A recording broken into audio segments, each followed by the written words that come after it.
Worry about nothing. Instead, pray about everything. Tell God what you need and thank Him for all He has done. And the peace of God, far beyond what we can understand, will guard our hearts and minds in Christ Jesus. Amen. I'm feeling again. I'm feeling it from the top of my head to my toes. I'm feeling a feeling deep down inside that no one knows. I'm feeling a sigh of relief, now I'm finally over one of my grief. These negative thoughts have drastically ceased, and I'm feeling again. The pain in my heart has suddenly turned into joy. That's something that all the money you have can buy. It's something that I received, yes, it was surely a gift to me that my Lord and my Savior delivered for free, and I'm feeling again. I thought I was finished, didn't know where I stand, and though it took a minute, I can say with confidence, I'm feeling again. I'm feeling it when I wake up in the morning each day. I'm feeling it when I get down on my knees to pray. It's like I'm a brand new me, God's giving me vision that's 2020, and not just in hindsight but eternity, and I'm feeling again. I'm thankful to know that the storm doesn't last all my life. The rainbow comes after the rain and the peace after strife.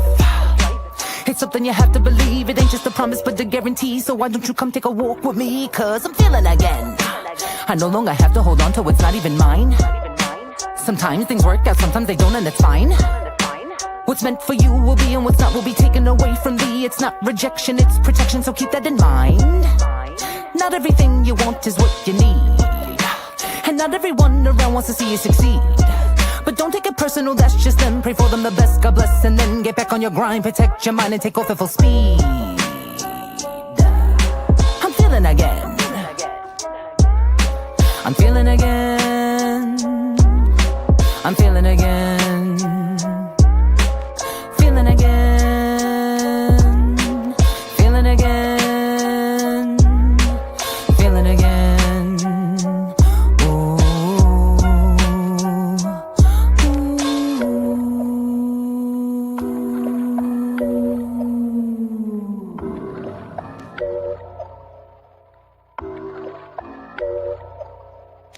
walk with me now.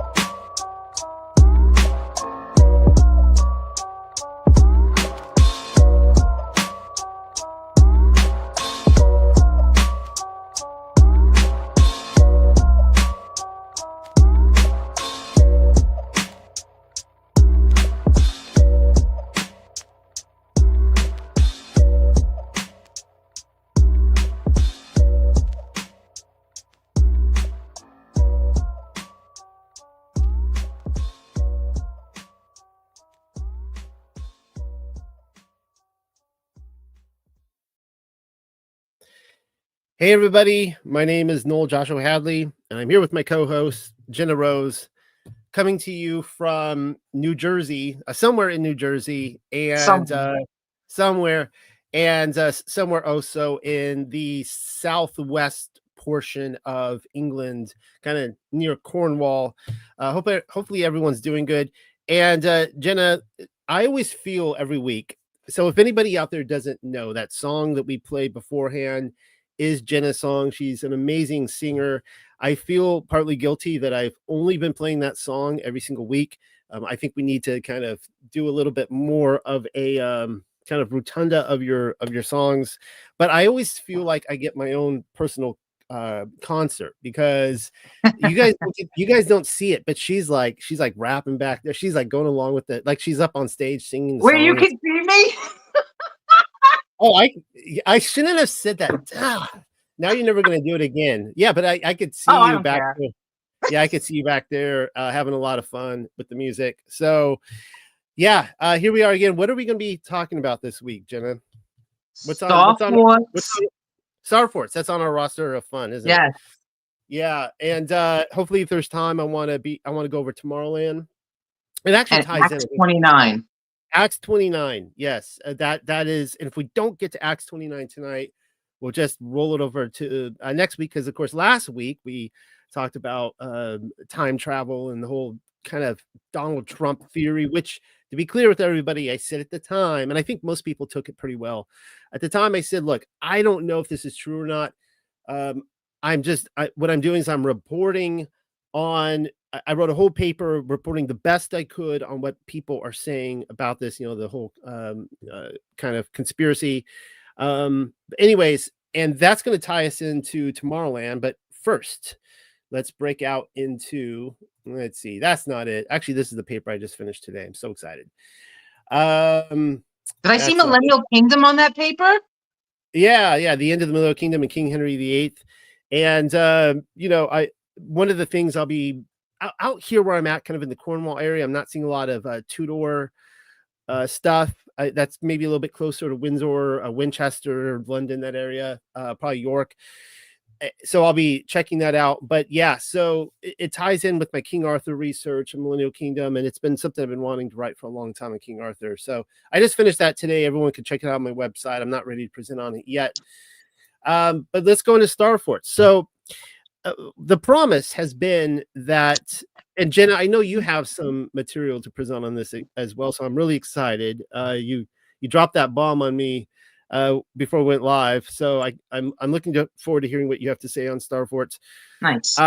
The promise has been that as I go across Europe for the rest of 2025, that I'm running around. This has been just a chaotic time for me, a fun time.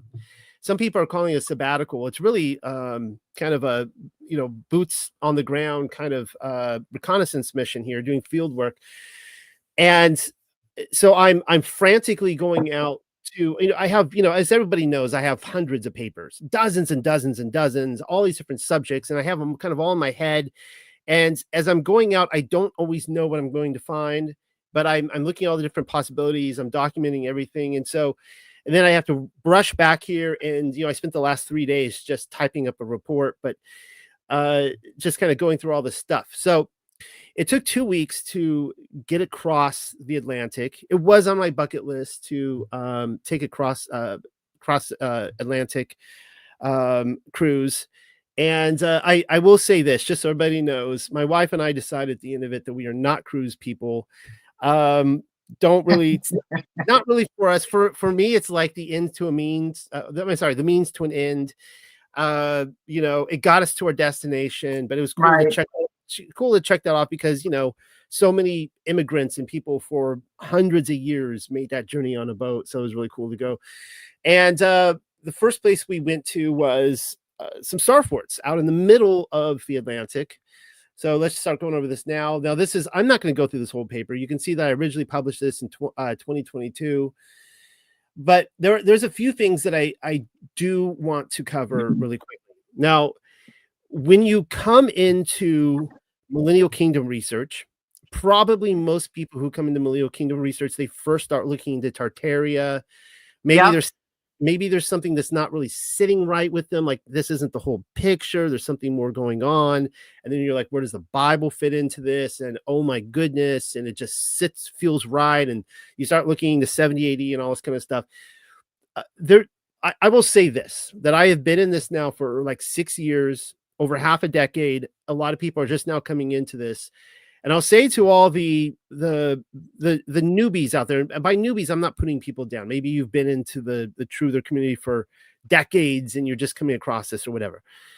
You come into this with a lot of preconceived notions.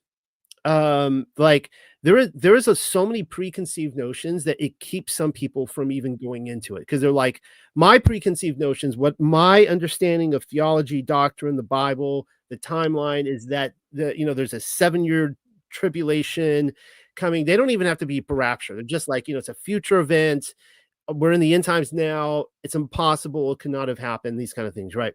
Well, one of the big preconceived notions is that I think is what the kingdom of peace would actually look like. I remember when Tartaria was first advertised to me, several years ago now. It was this idea that it was this kingdom of peace where there was no violence, there was it was just peace on earth, no military, nothing, and all of that came later. So I went into it with kind of like, okay, let's look at that. And I will say, and you'll be hearing me say this for the next year. Just going around to all these, not only cathedrals, but and nunneries and monasteries, but castles, star forts, other places like that is so helpful to be able to I can imagine. See it spatially, see how they work out in the communities, to be able to touch everything and just look up. And I'm seeing things and observing things that nobody is showing me online. I'm learning a lot. Some of my preconceived notions have been falling apart to the wayside. Some of my theories, my theses have been inaccurate. Some of the things that I have been pushing, I have been magnified even more so. So I've really kind of come back a little bit on some of my positions on things like castles. I want to be talking a lot about that this year, and these star forts that if somebody tells me that they were never built for military purposes, I just disagree with that. Now I do not agree. I think that there were I will show in here why star forts are unique to MK Tech. You can call it Tartarian Tech if you want. I call it MK Tech. I believe it was built by the good guys, but they were built for military purposes and health purposes, but military purposes. And when do you believe that they were built? Like what period? What time period? Like medieval times? Right. So that's a really good question. So according to the, I'll hold that thought, Jenna. I'm going to be showing that. I'll be showing that tonight. Okay. I'll say both. All right. So medieval times in some instances, and then of course Enlightenment. And I that was another preconceived notion. I went into the whole Tartarian thing. But if you saw my stuff from several years ago, I'm kind of almost like mocking the idea that that the scholars and the historians would put these like kind of geological columns in there, and they have to fit everything into this timeline. I've reversed that, gone back, and they're like, no, I think that's accurate. I think that they have a pretty good, that we could see these growth patterns of the buildings themselves, going from medieval to, kind of Renaissance, Enlightenment, Baroque, so on and so forth. And so this is what it says in Hebrew, in Hebrew Revelation. Well, Revelation 29, it says this. And everybody knows this. This is like the key passage for little season, I guess, theology. And they went up on the breadth of the earth and compassed the camp of the Kodashim, the set apart, the holy ones, and the beloved city. And fire came down from Elohim, from Elohim, out of heaven, and devoured them. All right. So I want everybody to look at these two words right here. Camp. Camp could be translated as castle. It could be translated as fort. It could be translated as armies. If it is camp, that is a military term. This is not necessarily a Sukkot tent. This is not a yurt in the wilderness, in the desert. This is a military term, parambole. That is in the Greek there. And of course, beloved city is Poland. And so these two words, you can see parambole is a camp, a barracks, an army in battle array. A great example of this is Castle Antonia. People say Fort Antonia, same thing. It could be a castle, a fort. It could be a barracks. It happens, it occurs, the word city for Poland occurs 64 times in the New Testament within canon. The parambole is only 7 times. And I believe aside from this right here, it always refers to Fort Antonia. So this is what we read in Acts chapter 2. I have here the Sephora, I have the NKJV. You could see here, one says castle, one says barracks, same thing. It doesn't matter. The translations are good.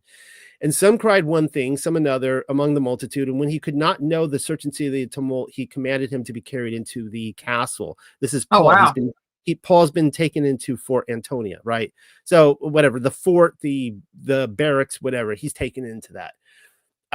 You see it again in Acts 21:37, 22:24, 23:10, 23:16, and 23:32, same word. Now, this right here is what a Roman castle or fort looks like. There are some ruins in Britain I hope to go to. I have been to Hadrian's Wall in the past. But they're usually these big squarish or rectangular looking things. You can see them all over the world. Here bottom left, that would be Masada. And then the big giveaway right here in Jerusalem is the Temple Mount. And of course, I have a whole paper on that, how Josephus makes it abundantly 100% clear. He says that every single foundation in Jerusalem was ripped up, including the temple, except for one, which was Fort Antonia. And he separates the Temple Mount being ripped up from Fort Antonia. No, Fort Antonia is not the location of the historical temple of Solomon's temple, not Hadrian's temple, what Herod's temple, or whoever else's temple, right? It was a different location up there. So you can see right there, that is a Roman fort. However, when we get down to star forts, these are a unique architectural design that we don't see in any other time, to my knowledge, in human history. It's kind of similar to Gothic architecture in that Gothic architecture is also unique. See, even with the Tartarian stuff, they're reintroducing Greco-Roman buildings. The Goths didn't do that. And of course, it can be, when we read Acts 29 and Paul goes to Spain, he would have been encountering the Goths there. The Goths are just interchangeable with a lot of the historians with the Jews. They're the same. They're the Yahudim, the Goths. And so Gothic architecture, they were introducing something completely new that had never been introduced in the history of the world. Now, in quick review here, there are 319 bastion forts in the world identified. Same thing as a star fort, right? A bastion fort. There's a link right there. You can check up the website where they show them all. And they tell you every time that they were designed because of gunpowder. You know, a fun fact about gunpowder is that it was actually invented in China, apparently in the Tang Dynasty, but it was used as a medicinal purposes. It was not intended for killing people. Of course, you know, the military comes along and they always figure out how to use good things for death. So the person who really took this research off was a guy named Dr. Masaru Emoto. And his life research here was, what is it called? I can't even think right now. I have it right here, but water consciousness. There we go. And I have a whole thing on water consciousness too, but you can look here at what he's showing. I mean, the amazing thing about water, amazing thing about water is that it appears to be a living, conscious entity. That freaks some people out. They're like, no, it's demons deceiving you. It's like, okay, well, I mean, I can give you examples in scripture, like the extra biblical books, Aramaic Targum and others, where it talks about this. And water is a conscious entity. It communicates with us. And it's amazing because whatever we say, and think about how much of our body is water, how much of the world around us is water. Whatever we think, the energy, whatever we say, we actually materialize the world around us, either for good or evil. And this is why we are little creators, and everything we do is either good or evil. Everything. So when I look at Star, did you pass those pictures where it says love, thank you, and I hate you? Did you see that? Yeah, right there. Okay, so he was playing different sounds or just saying different words to. There's a number of ways you can do this. It's like the old plant experiment where people will go around and they will say nice things to their plants, and their plants will like double in size and be right. I've had people write me saying this is 100% true. They do this with their plants. And if you go up to your plant and I don't even want to say it, right? Because I'm like, it's this materialization process. There's plants all around me. But you know, when you say like, I hate you, right? It shrivels the plants. And so he tests this. There's been multiple, there's probably hundreds of researchers doing this now. He was the one that really broke this open. So I want to give credit where it's due. But people are doing like they'll do like these water freezing processes, and they'll they will play music, and the water will actually record the music and play it back in pictures. Exactly what the song is saying. They will speak to it. They will think thoughts, and it will communicate all sorts of stuff. So, well, this backs up scripture, because it says the power of life and death is in the tongue, right? So speak life. So this definitely backs up the scripture. See, But this is why Go ahead. I have you on here, Jenna, because that was amazing. I don't know why I never even thought of that when I'm going through this. But go ahead. What were you saying? Praise yeah. This has to do with the same thing about the stirring up of the waters of what I told you before, with the power of so do you think that these star forts originally were designed as military bases, or do you think that they were originally designed as like free energy, electrical currencies that could produce healing and things of that nature? I think both. And this Both. is the point I'm making, because let me go back to this here. I almost kind of skipped right over this and botched this. Okay, I want everyone to understand what's happening here. If we're taking this purely exoterically, not like this is not talking about the city being us, the living stones, the fire coming down as the Holy Spirit. Okay, this is because some people historically, a lot of people interpret it that way, and that could be. But assuming that this is, because it seems like the Little Season group, they just kind of go with this thing that it's this actual camp. I think both interpretations are correct. I think that it is a literal and a spiritual city. I agree. Keep in mind, the camp of the saint is separate from the beloved city, and assumedly that's the city of Enoch or New Jerusalem here. What I'm stating is that this camp is probably a star fort. All right, it's a star fort. The star forts come out of the Millennial Kingdom, and this star fort is being guarded as a military fortification. Now, what are the differences? We know for a fact that there are armies in heaven. We know this for a fact. I mean, we can, That's right. even though in Genesis 6, when the sons of God come down, and you connect that with Enoch, and you see that Azazel is the one responsible. I know, Jenna, you and I were talking about, I think last week, about who is Azazel. He's the same guy as Satanael and Satan. Gabriel and everybody, yeah. Yeah. He's the one that introduces swords and weapons to humanity. All right. So he didn't create the swords and the weapons. He took the mysteries of heaven and he gave them to humanity. The problem with the Watchers, time and again, people will read what the Watchers did and say this, the things that they gave them are all evil. That is incorrect. I don't know if anybody noticed, but Azazel also introduced dyes into clothing. Look at this. I'm wearing wool. I have dyes in this clothing. Azazel did that. That must make what I'm wearing satanic, right? So he introduced, like, he applied like makeup on women, all this different stuff. Yeah. So the thing is what the Watchers did, when you look at like Psalm 82 and such, is that they were leading humanity in a way that was unrighteous. They were taking things that were good and they were perverting them, right? We don't have to have the birds and the bees talk, but they were doing that as well in a very perverse way. So we know that the swords existed because in Genesis 3, we have the angel coming to guard paradise with a flaming sword. That's something I actually want to cover in the future, about how the angelic armor, like, I actually think it was really a sword. Like, a sword is, it's funny how guns come from the same cloth. They're cut the same way too. That it's actually angelic tech. But is Eden a star fort? Well, yeah. If it has walls around it, that would be interesting, huh? Right? I don't know. My point is that if it's righteousness, right? If this is the armies of heaven, they're not going to look like this. Let me show you. Like, star forts don't look like the I hate you on the right, or when you look down here, it doesn't look like evil or you fool or things like that. It looks like truth, eternal wisdom, I love you, thank you, these beautiful things like this, right?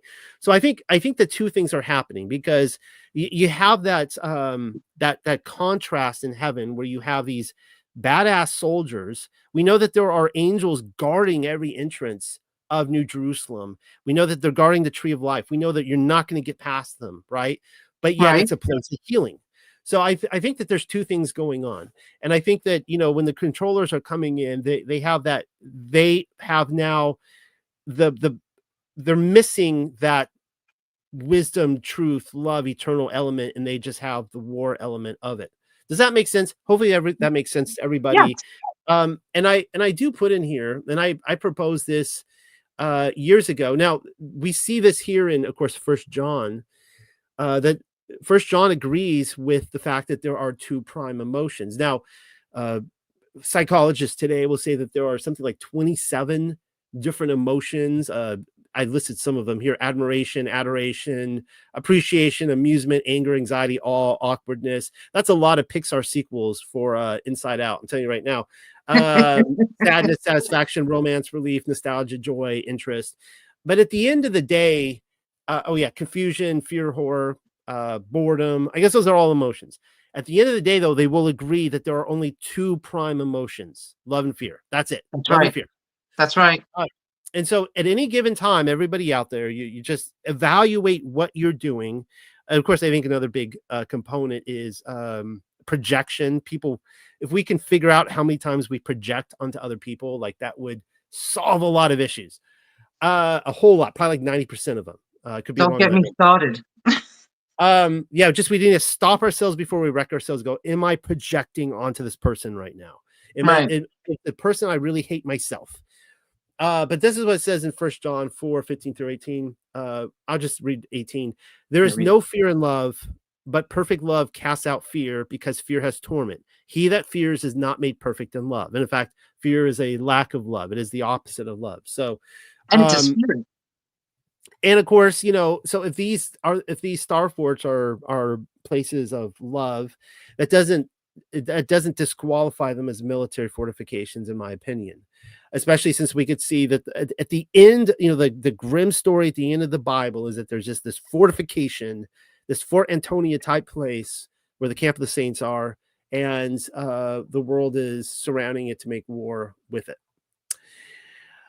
So to answer your question, you had asked earlier, Jenna, now this might be a good time actually. Before I do, there was a couple of things you wanted to throw in. Did you want to throw those in now? Okay, so with the with the water, especially since we were just talking about how vibration words, positive words too, how they make the water change shape. Also, I was watching let's see, let's give him a shout out since it's from his video. It's Tales of the Old World on YouTube. Star Forts, Tesla technology, vibration healing, and let's see, and sound frequency, ancient electricity, and technology. So I screenshot a couple of his transcript notes because he started talking about the Bible. And he was saying, just like we see in ancient Israel and in the Temple Mount, which is also a star fort, and the Holy of Holies in the back of the temple where the Ark of the Covenant sat. All right, that's all I have for you on that. Where's the... No, I did them in wrong order. Let's see. That's okay. I do things in the wrong order all the time. That's all right. My whole life is backwards. Well, that that explains a lot, right? I mean, but that Don. Everybody knows Don. Don does our amazing health products. Don's a great guy. He used to be a musician for years with Calvary Chapel, and we talked a lot about music. And one of the things that he said that I love is that the trick to being a good musician is messing up and not letting anybody know you mess up. You just keep playing, and like people, like they're just completely oblivious to this. That's right. I just want to let everybody know my batting record. Like I'm messing up every 30 seconds. So I just messed up like 5 seconds ago before I mess up again. That's my batting average, and my goal is to not let anybody know that I am messing up. Excellent. So okay. So here's according to official history. The star forts were designed in the 15th and 16th centuries. They were developed at that time. So according to my timeline, because and again, people ask me all the time. I'm not going to tell you right now. People ask me all the time, why do you choose 500 to 1500 for the Millennial Kingdom? For a lot of reasons, including textual evidence. But a lot of textual evidence, way more than was it the Gutenberg Bible, whatever people point out. We got to have a talk about that one day. Yeah. Okay. And Because I have some theories myself. Well, I'm just pointing out here that a footnote, a personal opinion footnote in the Bible is not going to override for me books of the Bible and the Bible itself and all that kind of stuff. But anyways, that's when they say that the one and only Michelangelo developed these. They came from Italy because the French were invading Italy, and so they designed these. No, here's the thing. I don't know if that's true or not. I have been far less quick to just throw out all the history. And the more I investigate, no, I do not think they're just pulling the stuff out of their butt. I think they have good reasons for it. But what I have concluded, what I can't do is to say every single star fort was built in the Millennial Kingdom and not the Little Season. I can't do that. Right. But what I can do is I think I could show that the actual technology for the star forts were originally designed during the Middle Ages, during the what I call the Millennial Kingdom. Okay, so wait, let me read what the transcript said here. Okay, real quick. So this guy was saying, Angora. Hold on. He says, like, what we see today in Israel were later construction, so maybe these walls were a star fort themselves, or maybe star fort technology was created as a way to combat the sound frequency warfare. He has a video that delves into a little bit about King Solomon and how the temple as well as the Jerusalem city walls looked Tartarian in origin. But then he says, okay. He says there's also a story in the Bible of the Israelites taking down the walls of Jericho using nothing but sound waves from their horns and marching. God told them specifically when and how long to march around the city, and some theorized that there was something about the way the Israelites marched and the frequencies at which they blew their horn that caused the great walls of Jericho to crumble. He also said that there was, in the star forts, that there's flowing water in some of them, and that when they are activated, that they give healing. And so that's what brought me, where he said that they bubble up and they bring healing. That's what brought me to John 5:4, where it says, waiting for the water to move. At certain times, an angel of Adonai went down into the pool and disturbed the water, and whoever stepped into the water first after it was disturbed was healed of whatever diseases he had. So could that have been a star fort? Yeah, well, definitely, right. I wasn't there. But the observation. Well, yeah, I mean, the observation though is that they are typically, they have something to do with water, right? And so I'm going to show a lot of like medieval maps and show how the big giveaway, of course, is that it did come out. It wasn't Michelangelo. If Michelangelo invented it, he stole the idea. Of course, we have a lot of questions with Michelangelo. Was he even immortal, this guy? I want to cover right here why I also think there is a good reason to suspect. I proposed this, years ago, in Leviticus 13:46, and we say this: all the days wherein the plague shall be in him, the individual, he shall be defiled, he is unclean, he shall dwell alone, without the camp shall his habitation be. So there's a couple of things we see with star forts. One is that they are, by the way, perfectly positioned to where you would put a fort with the Navy. Just to throw that out there every time, because I'm looking and I'm going to give examples tonight because I'm doing field research on this. But they are also always outside of the camp. They are typically, they are either in the water, near water, which could explain, naval activity, and it does. But we also see this with the actual cities inland too. There's something about the water that makes them so potent. And I'll say, the only thing I'll say with Joshua is that wouldn't it be nice to know what those frequencies are to go on and take out a city like that? But we know that when it comes to the Millennial Kingdom, that there was, again, like these preconceived notions that I had. I am convinced that there was still sin, there was still death, there was still people needing healed. And before someone tells me to check myself, before I wreck myself, I will point out that the Isaiah prophecy of the lion and the lamb / the wolf and the lamb takes place on his holy mountain. That all lines up, of course, with my hidden wilderness, greater realm research. I do not believe that is a prophecy for the world itself, that the lion was literally laying with the lamb on every place on earth during this time. Because we see this right here in Revelation 22. The point of the priests and kings is to, in the midst of the street of it, this is in New Jerusalem. They alone can go into it, telling us that they are immortals. They are resurrected. The mortals cannot go to it. And on either side of the river was the tree of life, which bore 12 manners of fruits and yielded her fruit every month. When you look at the Hebrew manuscript, that's a bit of a mistranslation in the Greek, because to a Hebrew, it is a naughty no-no to have a tree with multiple fruit in it. Like the only tree that we know in Scripture that has two fruit is the tree of knowledge of good and evil. You don't want that. That's right. But I should have the Hebrew here next to it, and it actually corrects that. But anyways, what does it say in the Hebrew?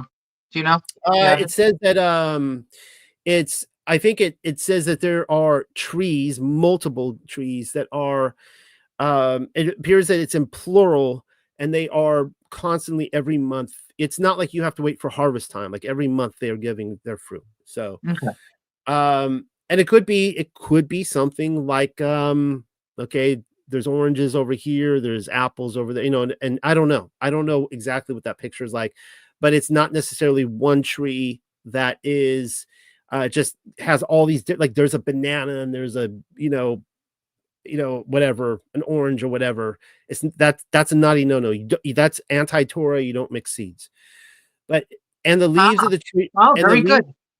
And the leaves of the tree were for the healing of the nations. So this is the task of the Millennial Kingdom saints. Now, I want to tell everybody right now, because I get people so angry when they find, okay, years ago, true story, Jenna, years ago, I remember, probably like 20 years ago now, I'm getting old.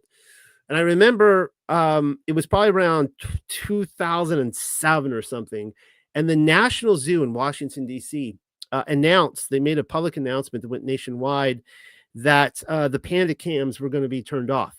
And I remember there was a nationwide outrage from people who didn't even know there was a panda cam, a 24/7 panda cam, much less pandas in the Washington, D.C. Zoo. They were upset that they would turn off the panda cam because now they can't watch the pandas, right? And it's kind of like this with like the Millennial Kingdom. When people find out that it happened, they're like, they stole it from us. And they're so angry that they stole it from us. And it's like, you know what? Nobody stole it from you. Nobody. Right. Nobody stole it but you yourself, and that every single one of us are tasked with living out the kingdom. How do we live it out? It is defined for us right here that our job is to feed and heal the nations. Not be keyboard warriors, all this kind of stuff. It's to take care of the widows, the orphans, the poor, That's feeding, right. Clothing, healing. That is what we're here on this earth. Right. Amen. Anybody who wants to live out the Millennial Kingdom, that's what you do. That is the description. Not to sit in some big, penthouse, just on your mounds of cash, right. Whatever. So, all right. Now, this, of course, starting out, I was looking at a lot of star forts in the southeast. Florida has a few of them. St. Augustine, there's Fort Pickens, there's Dry Tortugas, and so on and so forth. But this is Fort Pickens in Pensacola. And you can see the amazing thing about this, even though it went through the Civil War, they'll tell you that there was never a single battle here at the fort itself. Why is it blown to hell? It's because the military did that. They just went in and just blew it up. And they tell you it was an accident, but whatever. And then right, whatever. Yeah, the way this probably looked in the middle, I've looked at a lot of star forts, and this is kind of what I think maybe something like this. where it would have been a lot of vegetation here on the sides, kind of grassy, Wow. maybe all the plants, gardens, but there would have been something like a city, a castle in the middle. And it is always very convenient that all the American star forts were blown up in the middle, and they put these big old stupid World War I bunkers and stuff like that in them. And you see these all through Europe. It's like they tell you that they built these to cushion cannon fire, and they have very thick walls. I get it, but it's like, what if you just, I don't know, aimed a little bit higher with the cannons and aimed for the castle turrets and this kind of stuff? It just seems like it kind of defeats the purpose of putting something like that in a star fort, if it's just there for what they tell us it was there for. Right. Here's another great example. I think this one's in the Netherlands. I hope to go to this one and see it for myself. And it looks like a kind of a cute little community in the center of the whole little village. That's adorable. So yes, I mean, one of the things I do suspect, on top of being military, is that they were on the outside of the camp, and this is where the sick would have gone to get better. Here's a great one in Constantinople, and you could see with the map. This is a big giveaway where they show you there was a whole city, a flourishing city in there. Now you look, it's gutted out. Why would they do that? They gutted the whole thing out. It's just this boring, grassy slope. Let's see, what else can we look at here? Getting back to this Fort Pickens again. Okay, I kind of showed my pictures here where they blew it up. I take you all through it. I don't want to look at that because I've already done presentations on this. So, okay, so quickly, in case most of the people out there who've looked at Star Forts, you've probably all seen this. So I want to get to some new material. But for me, this seems to be kind of a big giveaway where you have all these old medieval maps, and they're showing how these cities all across the world, Milan, Geneva, Turin, Vienna, Luxembourg, they were all designed around water, with these kind of star cities, really, right? And so something was going on there. Same thing here with Copenhagen, Amsterdam, Dresden, Cologne, Hamburg, so on and so forth. Maybe I'll hit some of these cities and kind of look for those walls where they were destroyed. Paris as well has a little bit, medieval Paris has a little bit of a star fort look to it. Really interesting that Notre Dame, there's the island in the middle. And there's some thoughts out there that it was more of a water city in the past, like maybe streets of water. I don't know if anyone's really proven that yet, but there are cities like this over here. Did they drink the water, or did they just go into the water? Well, that's a good question. Before I show that, let me just read this. No, I'll come back to this. This is the city of Milan. Milan. I will be going there this year, and you can see there the whole city again, just built like a star city, beautiful city. Well, the thing is that we have all these before and after pictures, and we could see not that long ago that the streets were water, and they just built the whole city around water, but now they've all filled it in, and they're just, it's ugly. You can see where this water was. Now it's streets. They've buried it. There's a place, I think it's in is it in Denmark or something, that you can only get around on water. They have no cars and nothing. They just have little boats and stuff like that. I don't remember where it was. Well, I know Venice, Italy. I've been there. Yes, Venice has that. I don't know somewhere else. Okay. All right. Okay. Well, this is a story that I picked up from Genesis that seems to be describing, we can know the end from the beginning, right? And seems to be describing what was going on with the inheritors coming in and destroying these cities. And the context here is that Abraham, wherever he went around in Canaan, he was digging wells, and in doing so, he was blessing people. One of the greatest things for people who want to get into missionary work, one of the greatest things you can do is go out and build a well. Shockingly, there are people living in parts of the world with no wells, right? And that is a game changer if you have a well. Well, out of spite for Abraham, for actually Yitzhak, they were going and burying these wells. And it says, afterwards he arose from there and went to the well of the vision, and Yahuwah, the ever-living, appeared to him that night and said, I am the Allahai of your father Abraham. Fear not. And of course, the context here is speaking to his son Yitzchak. For I am with you and will barak you, that would be bless you, and increase your race because of my servant Abraham. Then he built an altar at the place and called on the name of Yahuwah, the ever-living, and he pitched his tent there. The servants of Yitzchak dug a well. But Abimelech went to him from Gerar with his chief herdsman and Phaekal, the general of his army. And Yitzchak therefore asked him, why have you come to me when you are my enemies and have driven me from among you? And they replied, we are terribly afraid because Allahayam is with you. So we would say, let there now be an understanding between us and you, and let a treaty be made with you so that you will not do wrong to us. If we do not touch you, and as we have certainly done good to you and sent you away in peace, you are now in Baruch of Yahuwah the ever-living. He therefore made a feast, and they ate and drank and rose up in the morning when they swore each to his brother. Then Yitzchak sent them away, and they went from him in peace.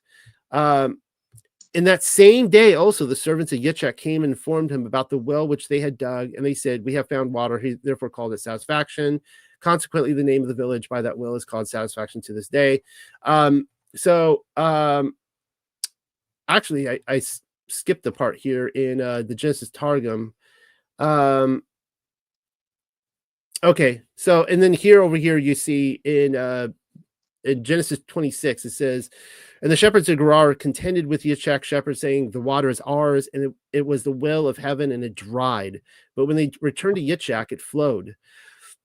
And he called the name of the well Contention, because they had quarreled with him on account of it. And they dug another well, and they contended for it also, and it dried and did not flow again. And he called the name of it Accusation. So that was a better context I needed to get out there. That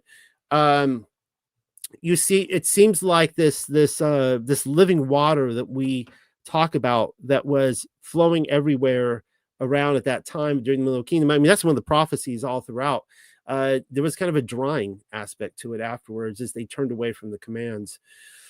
So, okay, we looked at that there. So I want to get into some of the stuff I was looking at. And I felt like they kind of pulled a fast one on me. We went to Bermuda. I've never been to Bermuda before. Bermuda is beautiful. And I had no idea that there was a star fort there. So this picture that I took is right as like it's going, like they're like getting ready to pull. And we're sitting down to dinner. I look out the window, and we were 5 stories up. The total ship goes like 13 or 14 stories. I think it's 13 stories up. And I look at it, I'm like, oh my goodness, that's a star fort. And I run up to the top layer, and I click that picture as we're pulling out. And it clearly was. Now, here's what's really interesting about Bermuda. Let everybody know my 12th great grandfather was Christopher Newport, Captain Christopher Newport. Now, at any time in the genealogy, someone could be adopted or whatever. I don't really care. That's not the way grafting works. I don't know if I'm really blood related, but going back, Christopher Newport. Captain Christopher Newport was commissioned by King James of the King Jimmy Bible to found Jamestown in Virginia. He had John Smith on his boat, Pocahontas, that whole story right there. I was a little disappointed to find out that he was a commoner, that he did not have any royal blood in him, none that I could find. He does not make his way into any of the other lists. Sorry, everybody, I'm not a blue blood. I'm a little disappointed. You're not royalty? Not royalty. Sorry to disappoint everybody. If somebody can, do a search and find out that Christopher Newport was super royal, that'd be awesome. But he is not related to anyone that I can find, nor is anybody who is important related to him. He was kind of like a blip on the radar, just kind of a anomaly in history. And of course, I'm related to the first of his 3 wives, Catherine Proctor. And it goes from there. And of course, I have then descendants who, lived in Jamestown going down and so on and so forth. So he apparently, what happened is that on his way back from founding Jamestown, he was in a hurricane, and no, this is official history. Just before anybody, just like you need to wake up, Noel, and smell the coffee, whatever. He was in some sort of hurricane. They already knew Bermuda existed soon after Christopher Columbus. I know. And he was forced to land on there. Nobody wanted to land on there because it's a very rocky reef, and that's true. I saw it it was pretty freaky leaving there. Like, we're on this huge, massive, like, honking ship, and the captain is just like, I don't know, so many, like less than a football field length is just like rocks coming out of the waters on both sides. We're like, oh my goodness. It was very scary, but so the idea is they formed a British colony. Now, what I didn't know, nobody taught me this, or if they did in U.S. history, I fell asleep during class that day, is that the British built a military base on Bermuda after 1776, after the War of Independence. And they were just off our coast for a long time. And we didn't do anything about it. So anyways, as I was going around documenting stuff, it was a very interesting town because it was this huge, they call it the Royal Naval Dockyard. And it's just abandoned. It's just these big, huge buildings that you can't even, in these pictures, you can't even get like the size. I mean, this would have been, those doors are 14, 15 footers. They're huge. Oh, wow. And it's not just one, or two. I mean, you could argue like, maybe they were like industrial and they were pulling, wagons and stuff through there. Fine. That there were so many of them. And let's see. Interestingly enough, too, that nobody really ever went there. The British claim that before World War II, they pulled out in like 1931. And it wasn't until like the 1970s or 1980s that the cruise ship companies started taking interest in it.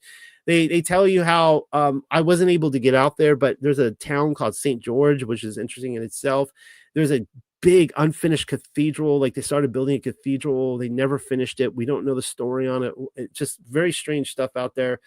And you can kind of get a glimpse of the door here, how massive it is. So you can see like the butler door, or whatever they call this, a little servant door here. And this is, a 6 foot, right? So we're looking at least 15 foot for the whole thing. And these doors were just everywhere. Huge buildings. It made me feel like I was like in like Og and Bashan or something like that. And then you saw all these. Go ahead. Why did they build them that large unnecessarily? Like, if you're a 6 foot tall person or shorter, you don't need a 10 to 12, 15 foot tall door. Right. Now, I guess if I were to, go with the official narrative, because they're more maybe industrial. I mean, these are like, thick stone, very, very nice buildings. But, maybe if they're more industrial and they were used for bringing in trucks and, large military equipment, you might want bigger doors. But they're not like, these weren't like garage doors either. You see what I'm saying? I mean, you can Aren't see these here front doors though? Like front doors of a place? Wouldn't you have separate entrance to bring in your trucks and stuff like that? You're loading, you're docking, you're loading. You're using too much. You're using too much logic. Can't help it. It's how my brain works. Yeah, no, I don't know. They didn't have much of that. Like a lot of the star forts, a lot of just, one of the things that astounds me with when I go look at all the star forts is how much, basically it was just crappy designs. And hopefully everyone understands what I mean by that. Like, that they will tell you the official narrative is that Michelangelo invented the star fort, and the whole world's like, oh, Michelangelo, this is brilliant. They build these star forts everywhere. All these different governments who are all at war with each other, they all build these star forts, and they were crappy designs. And they figured this out after like so many years, because they started like tearing out walls. You go into these and they like dig out floors and they bury things and they brick in walls, and and you just go down these passageways that are dead ends, just really eerie and weird. You really got that sense here as well, where the entire town, this abandoned town that they're trying to repopulate, you saw a lot of the Tartarian Imtech stuff there where they don't even know what to do with it now. So they're just going to like fill in holes and, they just brick things in, and it's like, it's lost its meaning, all this stuff. And I just threw in some of the photos here that it's like, okay, this is why I, hopefully everyone will forgive me on this day that we landed in Bermuda. It was beautiful. We went to the beach and had the time of our life. And it wasn't until we got back on the boat that I'm like, oh my goodness, that was a star fort. So I was ready when we went to the next destination. This is in Ponta Delgada, Azores, which is a part of Portugal. And I told Sarah when we were pulling up, I'm like, there's gonna be a star fort there. I know it. And I found it right away. And it had all the same features. It reminded me the same. I felt like I was in Florida again. All the same features, just these long tunnels that were a lot of arches, thick walls. You have like the zigzagging shapes in there, which again makes no sense whatsoever outside for what the military really needs. Bricked in stuff. But what was really strange about this, unlike most star forts where you kind of see them in just deserted places, right around the corner was this beautiful little tiny city. This is 1,000 miles from the mainland of Portugal and Spain. Wow. 900, 1,000 miles, middle of the ocean. And beautiful. Yeah, it was stunningly gorgeous. And this little town had churches around every corner, cathedrals. It was very religious. And I could just go on and on and on talking. I mean, I was just going crazy running through here and checking out all the domes and photographing all the doors and you see all the same, the big door in the middle, the two on the side with the pillars and the cloisters and everything. It just felt to me like this star fort, again, going back, I don't want to just beat this into the, beat this down, but I do think that they were military, but this just came across to me like it was a city that was for health and rejuvenation. That's what it felt like to me, like a city of its spiritual health, way back in the day. So, is there anything? Oh yeah, and this is great too. So here's the thing. I mean, if I wanted to go and attack a town, I'm a pirate, so this is Portugal. So let's say I'm France, I'm England, I'm Spain. I don't know I can't remember how great of a navy Italy had. I don't think they did, but I want to go and take over this town. I think I'm going to circumnavigate the star fort, and I'm just going to go on the back way and take out the town and make the military come out of their tomb to meet me. This right here, you're seeing, we're standing in front of what they call the wall, right? This is it. It's almost a joke. This is not a walled city. You can pull up anywhere all around the island. Just come on in. It's free for all. And these are called the portals. These go way back. It's kind of interesting, but this is it. So this is the portals that you walk through. My point is that the town was easy for the taking. I'll keep looking at star forts as I come to them. Let's go on to the next thing. Do you have any questions, Jenna? Anything you want to add? No. All right. But you'll know when I do. All right. Well, the second segment tonight. Hi, James. Good to see you. Just kind of looking through the comments here. All right, guys, be sure to drop a comment, say hi. All right, I want to go through Tomorrowland. Now, when I was on this ship, I was super ambitious, and I wanted just to work the whole time, and I did. And I thought, well, you know what? I'll just knock this out of the park. Tomorrowland. Just knock it out of the park. It'll take me one day. It ended up taking me 5 days.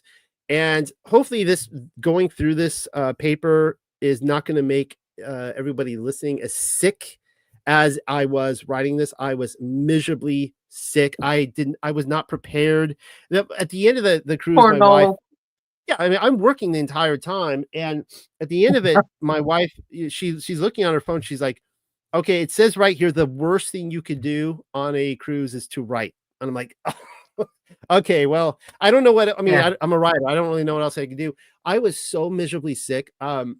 So there was this one. I remember this one night where the ship is just going back and forth like this. I'm like, you know, I never once vomited, but there I looked at my wife. I said, "This is it. Like I'm puking everywhere. I need the bathroom." And I had to get up like this, and I'm trying to navigate down an aisle. And lo and behold, this young girl, she's a girl to me. She was probably like late 20s, but she was like a girl. Like she wasn't a mother. She, a girl's body. She's in this really tight dress, like an evening gown. She's all made up. She's got 2 alcoholic drinks. She's walking down, and I'm like, and I'm like, the thought occurred to me, oh no, I'm about to puke all over this young girl. Like I was like horrified. She didn't Right. even like, she looked right at me. She didn't even get it. Like she was just, I don't know. Maybe she was tipsy, had too much. I was able to get past her. But anyways, I say that because that's what this paper reminds me of. So last week we were talking about Trump and time travel. And when I was researching that again, a lot of the people talking about, Nikola Tesla, time travel, this kind of stuff, they kept bringing up Tomorrowland. And they were talking about Tomorrowland as a time travel movie. I finally got around to seeing it. I'm like, what pipe are you smoking? This is not about time travel. I was, however, blown away. And I'm like, I have to write a paper on this because this is not about time travel. This is about Eleusinian fields. This is about the Blessed Land. This is about what I wrote a book about. I literally wrote a book on this. So, Before you even seen the movie? yes. Oh, So, wow. yes. So, okay. A quick review for anyone who, again, is new and doesn't know that this is one of the topics that I'm very, very passionate about. Tomorrowland, it came out in 2015. It came out in March of 2015, which coincidentally happens to be the month that I woke up. It was either March or April. I think it was March. And I literally woke up, and now I didn't see any new movies from like 2015 to like 2022. The reason being is I had 2 twin boys. My life was, taking care of them and that kind of stuff. So I remember when I first woke up, everyone is talking about this movie, and I never got around to seeing it. I went back and I'm like, I need to watch this. And Jenna, you did too. You just watched this recently. I Because never even heard of I it. shared this paper with you, you read it, and then you went and watched the movie. Yep. And I was so blown away. I'm like, I got to see this again. So I bring my wife in. I'm like, you got to watch this movie. We watched this, and I got to the end of it, and she's like, okay, explain it to me. I'm like, I can't explain it to you yet, but it was something very special. So I got to thinking about it. I thought it would take me a day to knock this out. It took me a week of vomit induced work. And I was telling you that I'm a little almost nervous talking about this, just because my paper is, I encourage everyone to read it. It's so just dense, I guess. It's just very kind of a meaty paper that like I'm not going to read it to you guys because you guys will just, fall asleep. Yeah. But I'll tell you that it was Gnostic as hell. So interestingly enough, it was actually called A World Beyond in a lot of different regions of the world. Rather than Tomorrowland, they released it as A World Beyond, which ties in with the Hidden Wilderness. So anyone who doesn't know what the Hidden Wilderness is, it is a book I wrote where I'm showing that what the ancients actually believed the world looked like. It's kind of like Flat Earth 2.0, because we know that the ancients believed the earth was flat and motionless under a solid dome. We've got that covered. But what the ancients also talked about was that across the board, the Greeks talked about it, many other cultures, that we have Hebrew literature where they describe this too, like Visions of Paul. And I share all those books where that you can actually, there's this actually what the medievalists in the Millennial Kingdom called the Blessed Land. It was a terrestrial paradise on this earth where only the immortals can go. No mortal can go there. It's beyond the circuit of the sun and the moon. The sun goes around in a circle, and once you pass that, you're in total darkness and ice. But then at the very edge of the world, along Paul and Visions of Paul describes it as along the edge of the firmament, on the outer rim of the circle. It is this land that is lit by Yahshua himself. And of course, that is where New Jerusalem is. And a few weeks ago, for those of you who caught my presentation on the Phoenix, it was called 1,000 Years of the Phoenix. I read from a text where it said the same thing, right? So the Greeks called it Eleusinian Fields. This is where we get like the baseball term.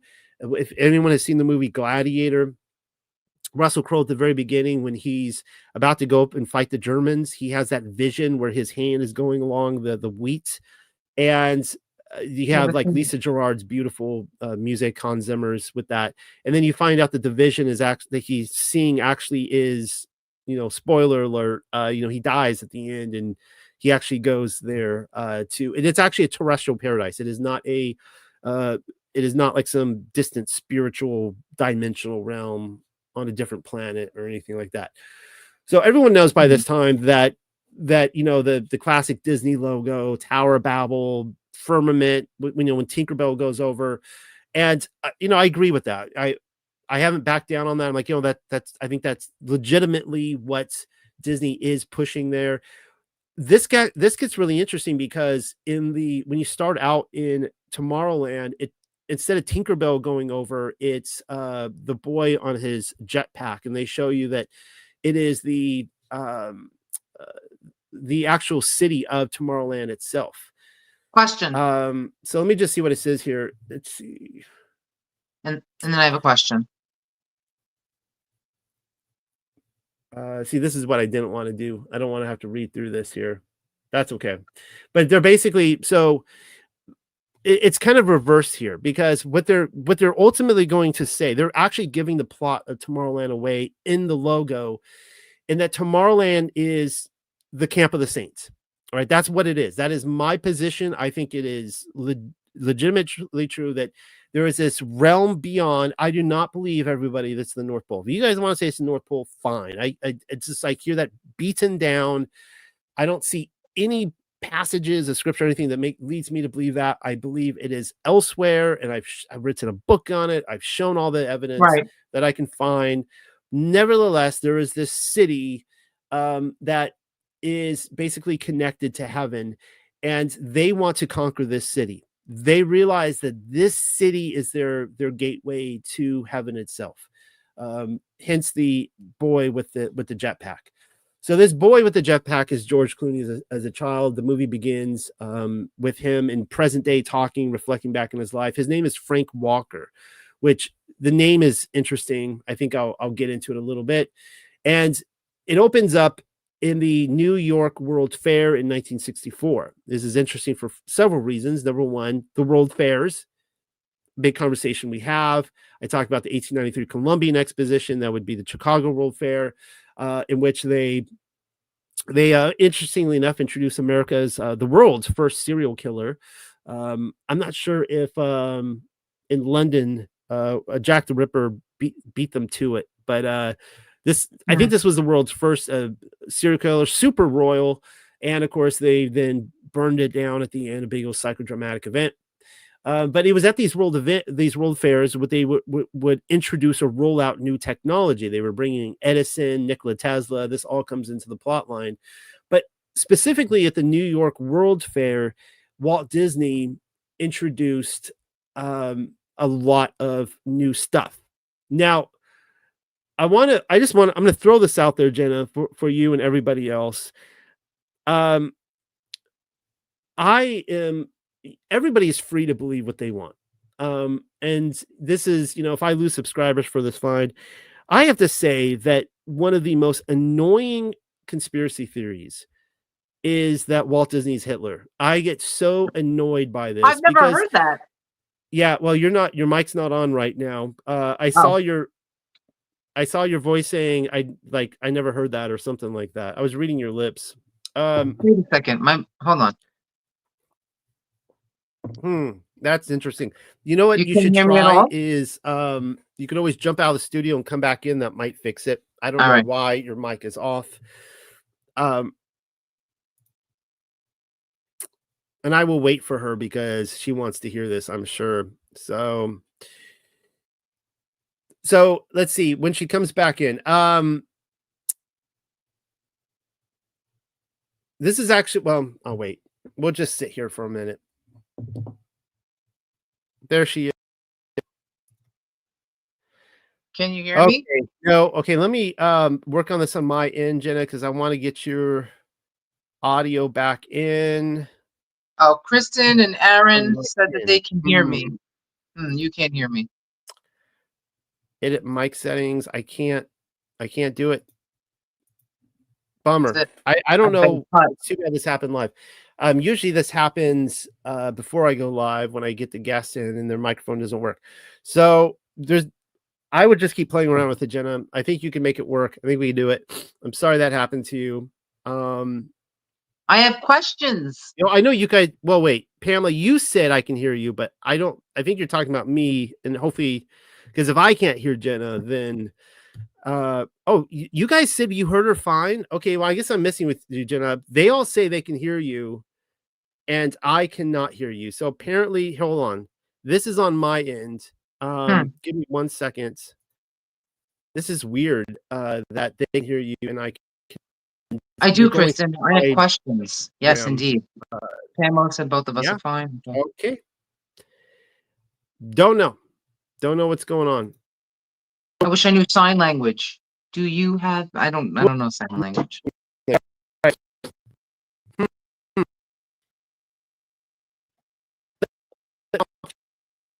Wait, timeout. Yeah, you're breaking up. You're breaking up. Maybe you guys. I need translators out there. What is she saying? No more. Jenna, can you live chat your questions? I can. Yeah, I know you guys hear. I get it. You guys hear her. I do not. So maybe we can get some translators out there. And now I'm breaking up. Great. Okay. Here's what I'm going to do. I'm going to jump out and I'm going to come in. And I think this could solve the problem. I will be right back. Jenna, do not leave the stream. Not leaving the studio. All right, let's see what happens.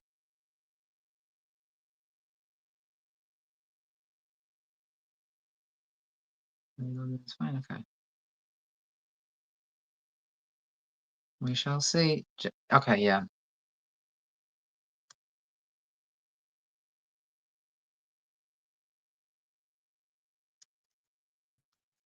Okay, I'm back.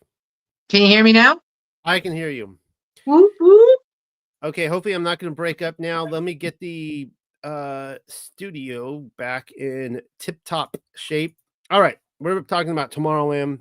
And wait, okay. Now I know why you didn't stop when I said wait before you continue. I have a question, and I was like, he just ignored me. But now I know why. Yeah.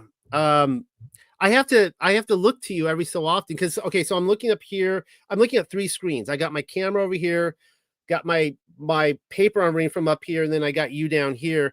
And I have to look down at you every so often because you give me that finger, you know, like I remember last week you were giving me the finger and I have to wait for it. So I have a question.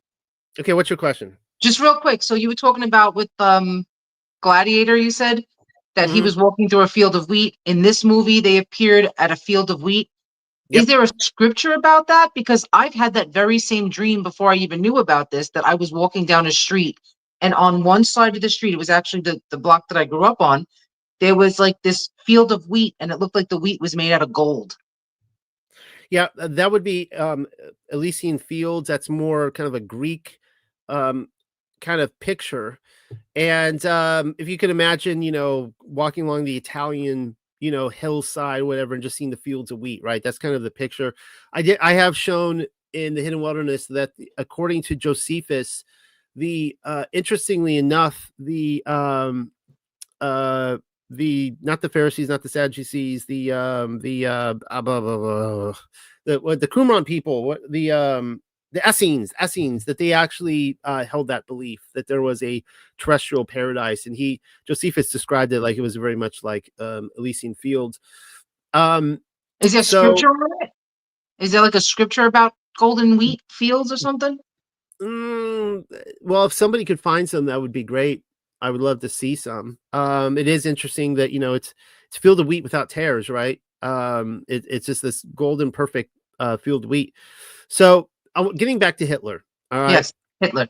Here's one of the things. This is why this annoys me. Is first of all, people fail to recognize doppelgangers. Doppelgangers are a thing. I have met doppelgangers, and it is crazy to behold. But I feel like every time I bring up Walt Disney, there's gonna be somebody. There's gonna be somebody in the columns or afterwards. They're gonna be like, Walt Disney's Hitler, and then they just drop that bomb, and it's like, okay, all right, but do you really believe that? Like, you go around saying that, but if you believed it, at the end of the day, it's like, how much are we going to invest in our theories to find out if they're true? So here's my thought on this. Let's assume for the moment that Walt Disney really is Adolf Hitler, and that they were both actors. I mean, we know that, fine, Hitler was an actor, fine. Right. But they were the same actor playing two roles, right? Okay, this is what we need to do. I would like to see people, we know we can actually track actual places on actual days where Hitler was. We could probably get a pretty full schedule. And we could track actual places where Walt Disney was on actual days and see if there's because if somebody can blow my mind and show that there's no overlap whatsoever, that would be amazing. But I don't think that that's really going to happen. And I think if everybody really kind of, looks into their heart on this issue, they'll be like, yeah, I think there's two different guys. And that's my whole thing. Like if when it comes to the world conspiracy, I feel like it's gotten really lazy. Like people just drop stuff out there, and it doesn't really mean anything. And it's just they're trying to sound clever, intelligent. And it's like, really, do you really believe that? Like, you really believe that Hitler is Walt Disney? Whatever. We went down that whole tirade. Let's get back to this. So, okay. In the story, he goes to the World Fair, and he wants to, he's this brilliant child who has developed a rocket pack, and he takes it to, the what is it called? It's the whatever it's called. I don't even know what it's called. Oh, it's called Progress Land, and this is, of course, where Walt Disney based Tomorrowland in Disneyland and Disney World theme park off of. And there's this man in there named David Nix. Now, he is he's the Demiurge of the story. Okay, this is a Gnostic tale, and I'm going to tell everybody, David Nix, he actually comes from Tomorrowland, and he is the Demiurge is, of course, the creator of the material world, in which he is trying to keep us from our spiritual kind of reality, or our spiritual destiny, right? He's trying to do everything in his power to hold us back here. And according to Gnostics, you have to circumnavigate the Demiurge to get to paradise or heaven or wherever. And of course, baseball is a very kind of a Gnostic sport, very esoteric. And the name Nix is interesting because Nix actually means to cancel or stop something from happening. And then the word David would take us back to, who, David, telling us, of his messianic title. But we come to find out that David Nix is the governor of Tomorrowland, and he is actually withholding people and technology from this world. And of course, the big surprise ending is that he actually wants to destroy the world, the Demiurge. Now, Frank, on the other hand, is a fascinating name because it means in Old English free, and indicates a mark or signature placed on a piece of mail to indicate the right to send it free of charge. His last name is Walker. And I kind of think they take that from Luke Skywalker, Brad Bird and company. They're kind of big George Lucas fans. And of course, the idea of a walker is that he's about to cross the threshold and transverse the ethereal realm. So they show interest. So for those of you guys don't know, at the 1964 World Fair, 1964, that's where Walt Disney premiered It's a Small World, Carousel of Progress, and the Dinosaur Tunnel, if anyone's been on a Disneyland. And they actually play the music, It's a Great Big Beautiful Tomorrow. Now, I've been writing a lot of papers on Disney recently, and I actually feel like there is the word dream has been cracked. So let me just read. Well, let me tell you this first. The lyrics. The word dream is a favorite of Uncle Walt. even though the Sherman Brothers writes a lot of the songs, Walt loves the word dream. And it Yes, comes he up does. and I believe I've cracked the code on this. Now I discussed this in Sleeping Beauty and the Feminine Divine. We haven't talked about this live yet, Jen. I want to, as well as Yeah. Cinderella and the Feminine Divine. We haven't covered that one yet. And the idea is that a dream emerges from our subconscious, hinting at what has been long hidden or forgotten, like the fairy tale princess. And at other times, they are deemed transistor radio receivers from the divine. And they speak of our pre-existence, our loss of paradise, as well as our final destination. So to the ancients, there's no separation between sleep and death, with the dream itself either pleasant or nightmarish, serving as an indicator to our heart's condition during our waking hours of life. So I've talked about this before. A promise is given in Psalm 1 that the man who delights on the Torah, meditating upon it day and night, he will be blessed. But the question is, how can you meditate on the Torah at night if you're asleep? Well, the thing is that if you meditate upon the Torah all day, it will meditate upon you at night. So Amen. that's a promise that we can take to the bank. It is a blessing. It is not a promise that's come to an end. It is a blessing for all time, for all humanity. If you want to be blessed, meditate upon the Torah, Yah's instructions in righteousness, day and night. So let's look at the lyrics of the song. There's a great big beautiful tomorrow shining at the end of every day. There's a great big beautiful tomorrow, and tomorrow's just a dream away. Man has a dream, and that's the start. He follows his dream with mind and heart. And when it becomes a reality, it's a dream come true for you and me. By the way, I actually love this attraction, Carousel of Progress. And let's see, what did I talk about this here? Man, so read the lyrics again. So the great big beautiful tomorrow shining at the end of every day speaks of the blessed land and city of heaven, or the city of Enoch, New Jerusalem, which the pilgrim may discover shining at the end of his or her life, with every day noting a carousel of generations jumping on and off the ride. And we are told that our dream is the start, which can only be followed through mind and heart. And I happen to agree, even if I don't side with our controllers on this. Right.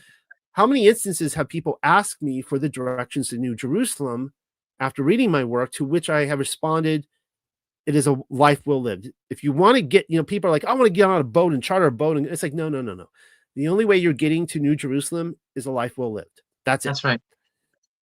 And in this way, tomorrow becomes a reality only after we return to the dream state, aka death, or as the song declares, when it's dream come true for you and me. And this, however, deserves repeating. The very clever sleight of hand with the Tomorrowland movie is that it's a Gnostic tale, and those sitting outside of the camp want to enter for the purposes of securing new management.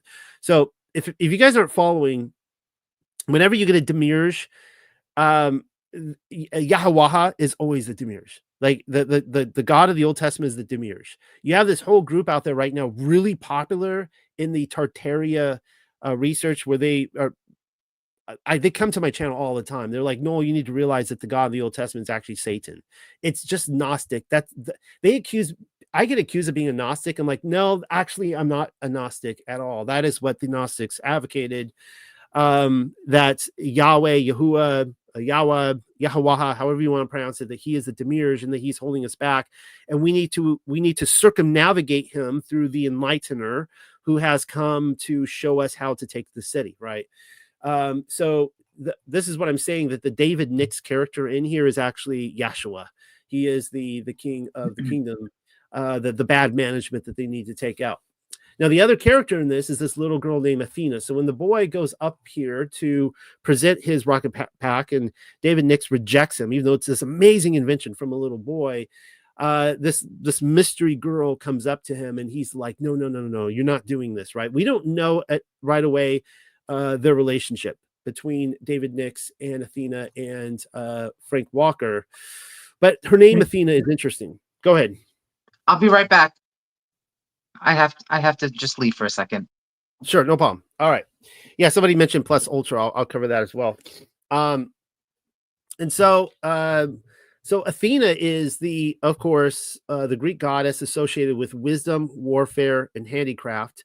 And her Roman counterpart, Minerva, is the Roman goddess of wisdom, justice, law, victory, sponsor of arts, trade, strategy, warfare. And though in terms of warfare, it's a strategic one rather than the violence of gods such as Mars.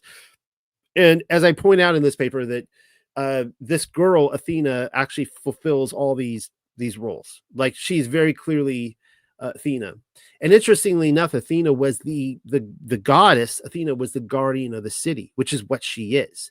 She's there to guard it and to ensure, the right people come through. Now here's the eerie part about the movie. I mentioned that Walt Disney premiered It's a Small World there. So the girl Athena gives him this Tomorrowland pen. She tells him to, because David Nix doesn't want him to come in. She says, "Okay, follow me, and I'll get you into the city." So he puts the pen on and he goes on to It's a Small World. And maybe it was just kind of a poor choice on, because keep in mind, this is a Disney movie, that they had It's a Small World have a technology that takes children away, because that's what happens. And just, yeah, kind of a poor choice, especially since we know that the pedo sign, I think it's still there on It's a Small World. I don't know, maybe they've taken it down now. Disney's pretty unapologetic about this stuff. And I don't even know how it ended up on there, but it's clearly the pedo sign. And so it's just not a good look for Disney. Nevertheless, it's in the movie. This boat takes him like underground, and he vanishes, and he's taken through a portal to Tomorrowland. It is what it is.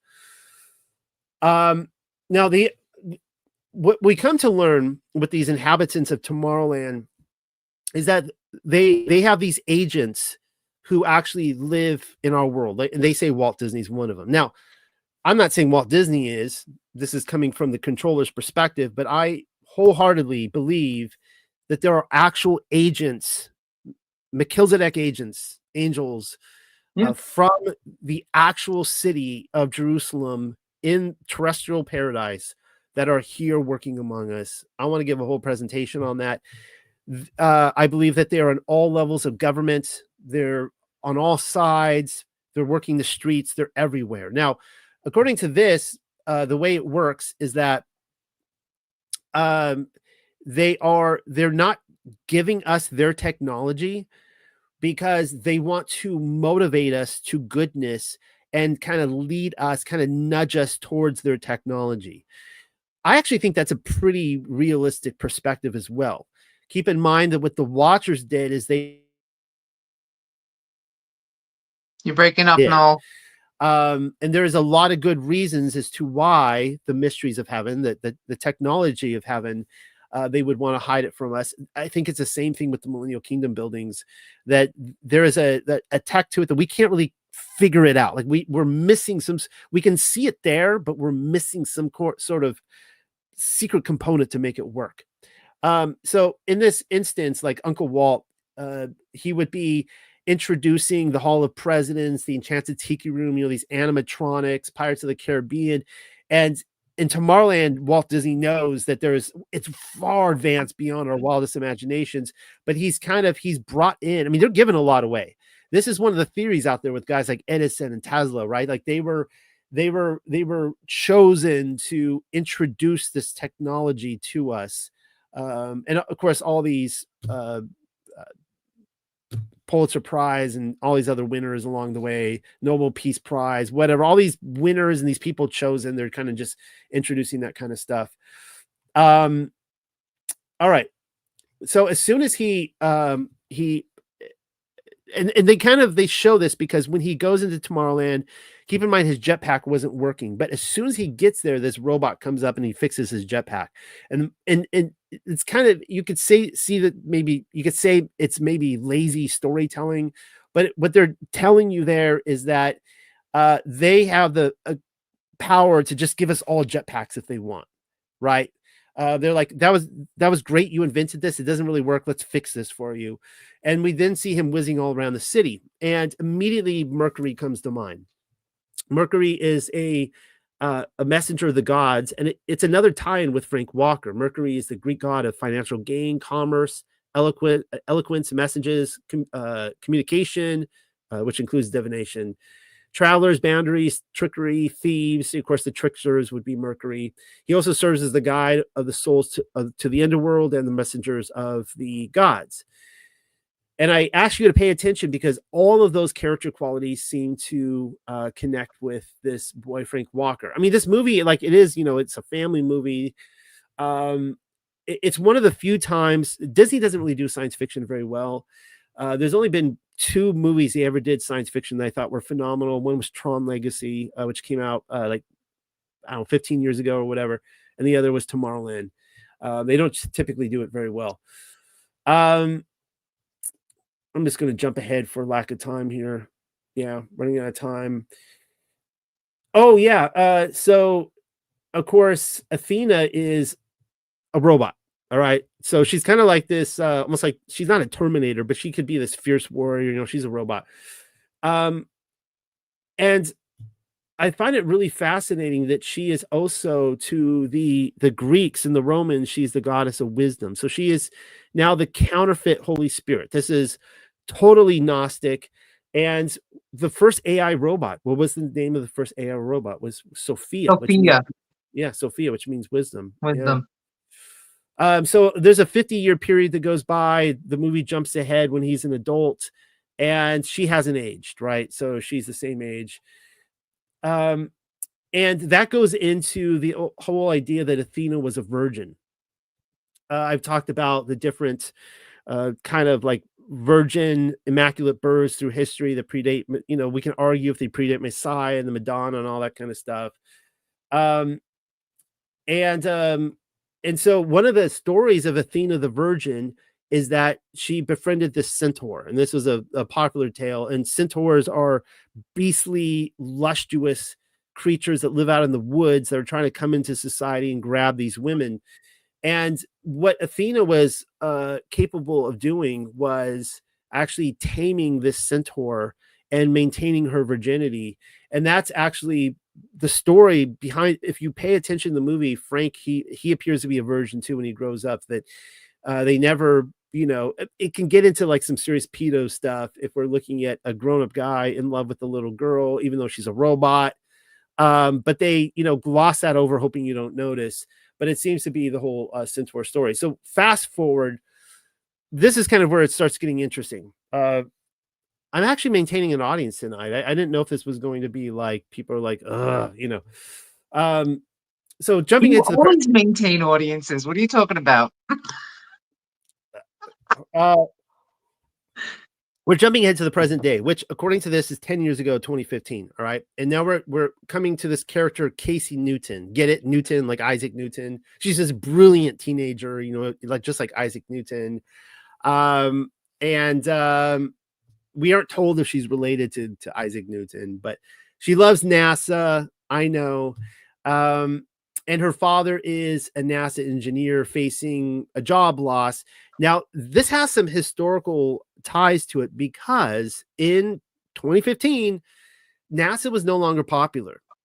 I want everyone to think and appreciate about what happened in the last 10 years because you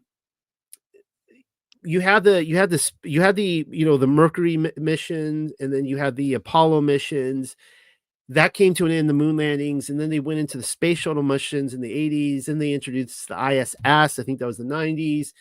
And there wasn't a lot that happened after that. The Orion thing was kind of a bust, and everyone was kind of waiting for the next thing. By the time you get to like 2012 into 15, like it seemed like the people who were into NASA were like living in their mom's basement, just there wasn't a lot of people. You didn't see much about NASA. And I do believe that the flat Earth awakening, I believe the Earth is flat and motionless, but I do believe that the flat Earth awakening was an intel drop. I don't know if it was good or bad. I don't know for all the reasons why, but I do think it was a intel drop, all a part of a psyop.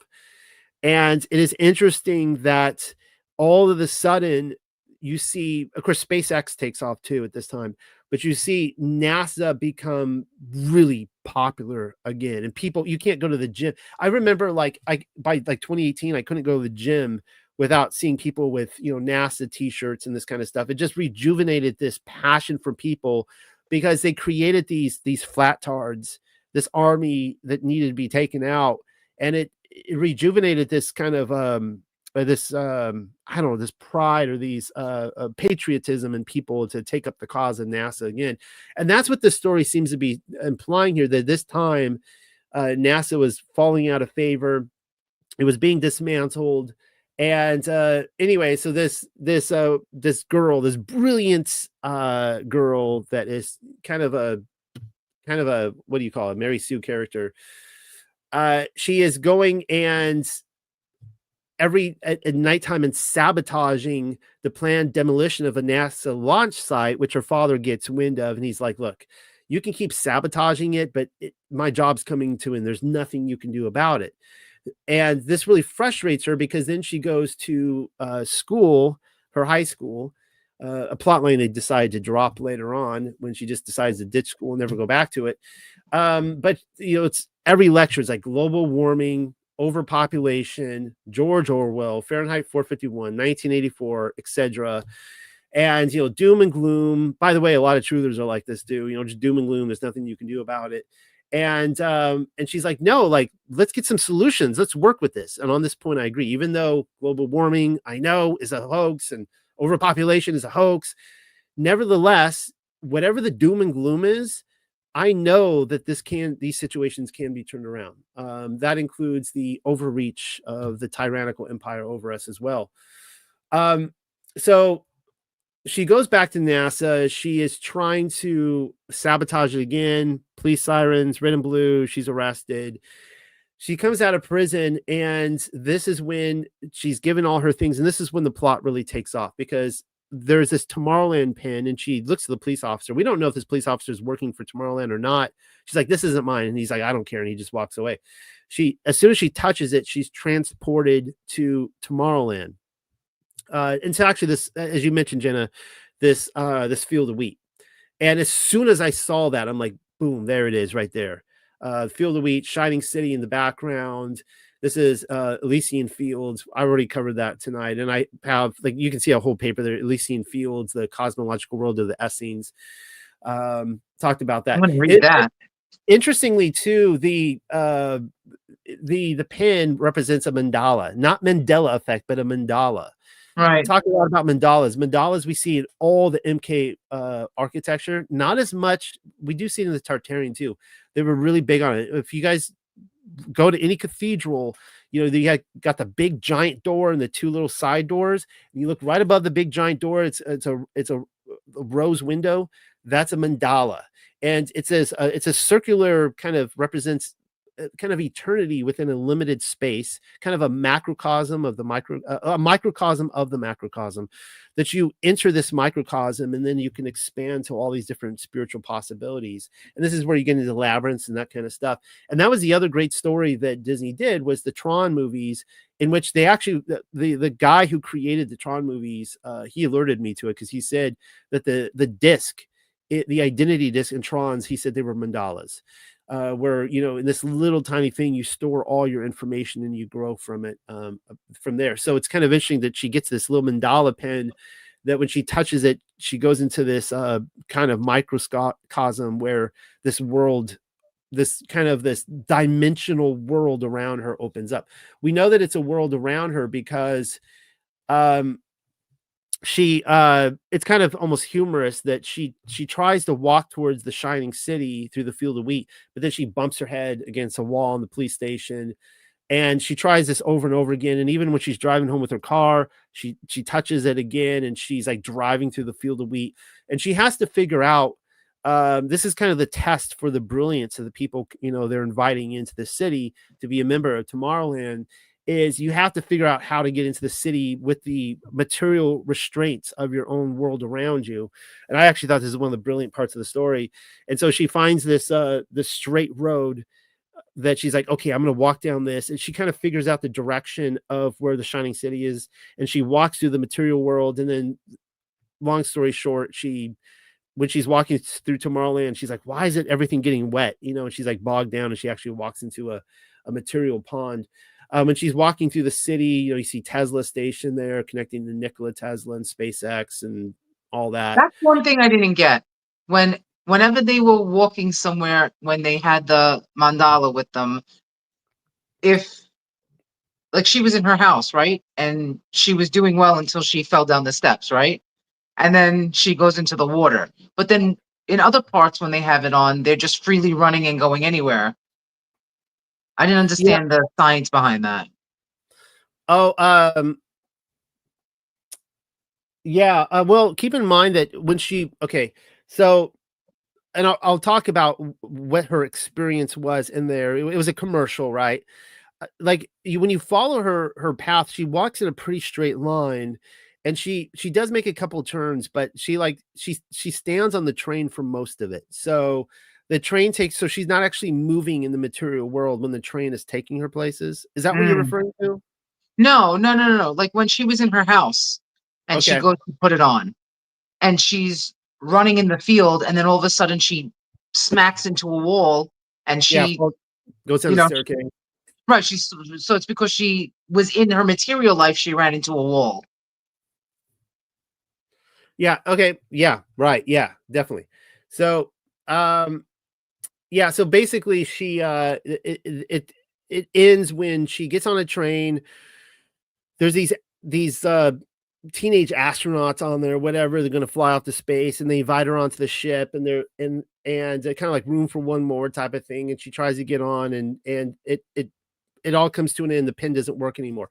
Long story short, she was never really in Tomorrowland. It was a fake kind of a program that was a commercial that was never sent out.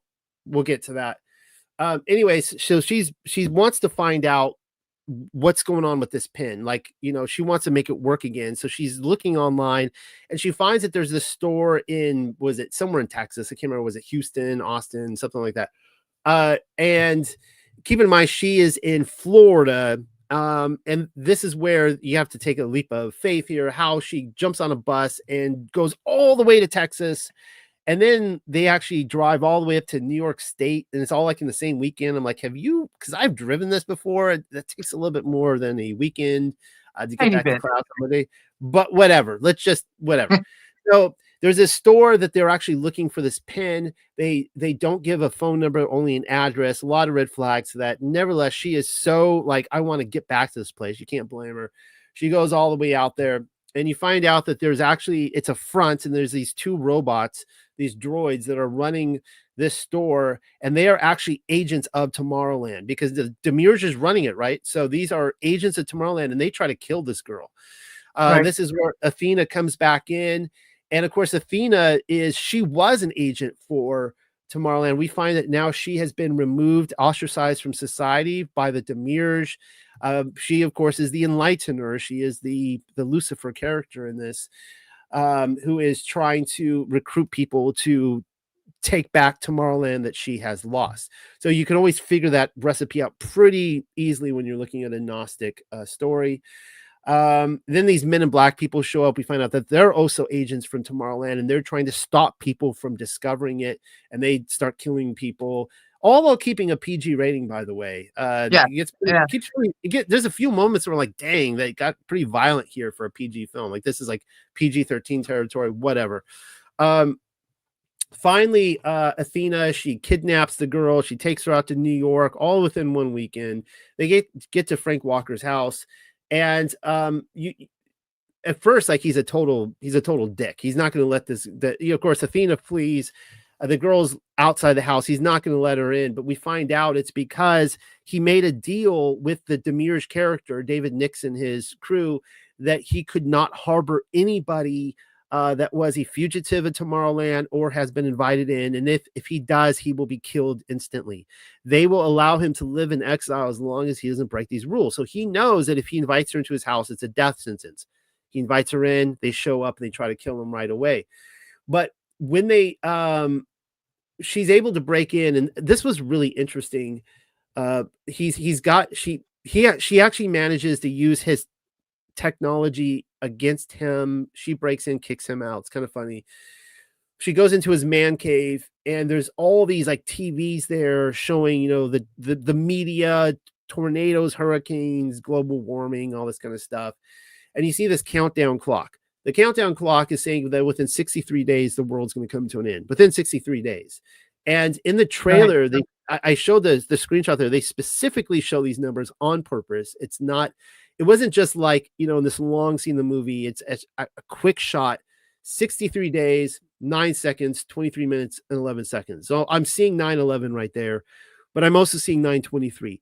9/23, 9/11, as we all know, big number in predictive programming.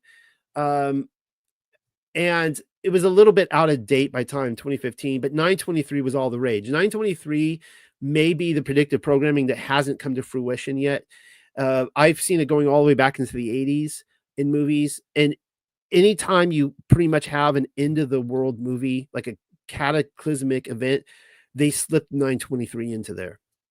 And that's been one of the big questions of what is 9/23? Is it going to happen one year on September 23rd?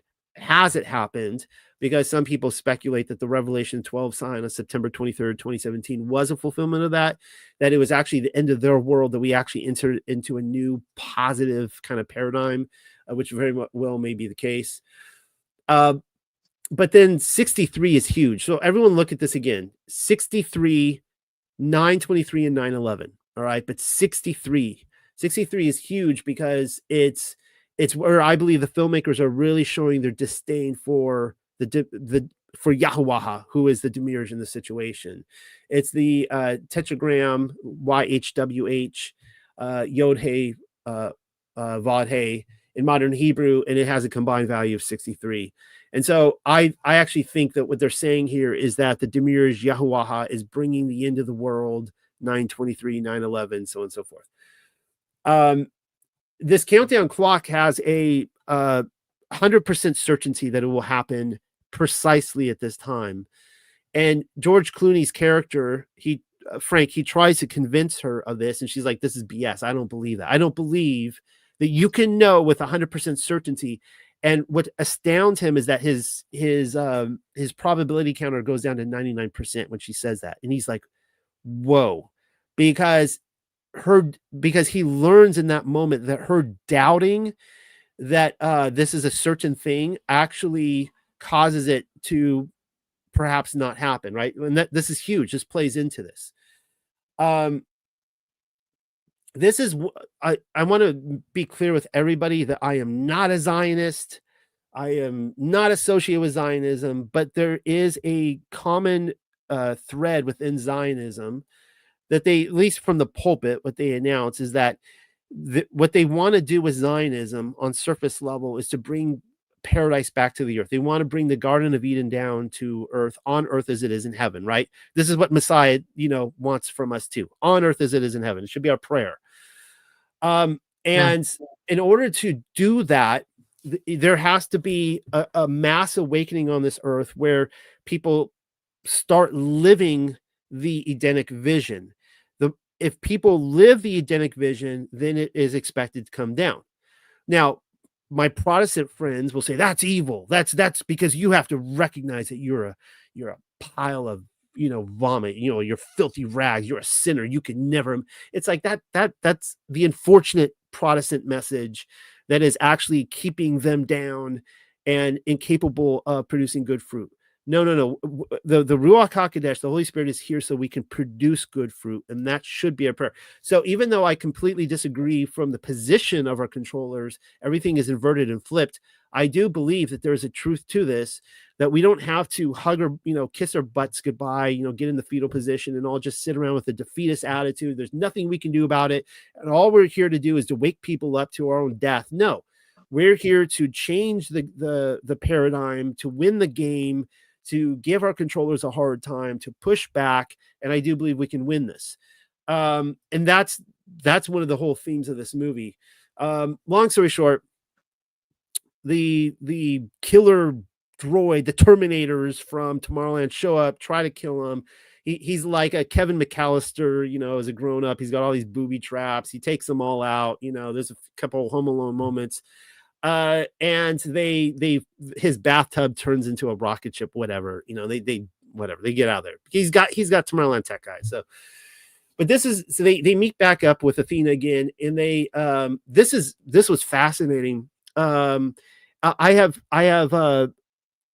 have mentioned, like, last week and other times, like, because I look into time travel and I see examples of time travel, and I think it is a possibility, and I think we have seen the residue of it. What I can't figure out is if a mortal person, like my flesh and bones, can actually do something of that intense level. And immortals can do it, but can mortals do it? And it was a great scene when they actually go into a CERN like portal. They go to this kind of warehouse that we would just pass on the street every day. No one would look twice at. It's just an ugly little warehouse.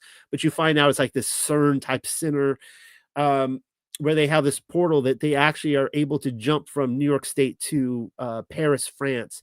And I thought it was a pretty cool scene where they were showing what it would be like, perhaps the intensity of kind of reconfiguring, I guess, your molecular structure or whatever is going on to get you over there. Wait, was that time travel, that part, or was that teleportation? Did they It was go to just a different? teleportation. I don't think there was any time travel in this movie No, I whatsoever. didn't think so either. Okay. People keep saying it's a time travel movie. I'm like, what did I miss? Because I didn't see any time so travel. either. Tomorrowland is not a place in the future. Just because it says Tomorrowland, the term Tomorrowland is the idea of futurism, where you're trying to you're trying to push an ideal outcome by promoting it enough. Like, you're trying to lead people into something. But where Tomorrowland went wrong is because the Demir, she started trying to hopefully my internet is good. If I'm Nope, getting bad, you're freezing. Okay. Yeah, I see Still the bar. Okay, let me jump out. I'll be right back. back. I'm gonna get like flags. Just wave them. But so far, the connection has been great this whole time. Last time, he was freezing every 2 minutes, 3 minutes. Okay, and how am I looking now? Fabulous. Okay. Yeah, sometimes I feel like I just need to like reboot it with the Wi-Fi signal here, and then I'm good to go. I want to kind of sum this up anyways. So this is where what most people will quote about the Plus Ultra. And you come to find out that Nikola Tesla, Thomas Edison, Jules Verne, Gustave Eiffel, of the Eiffel Tower and the Statue of Liberty, these are all like, I get it, Freemasons, all that kind of stuff. Just kind of hang with me.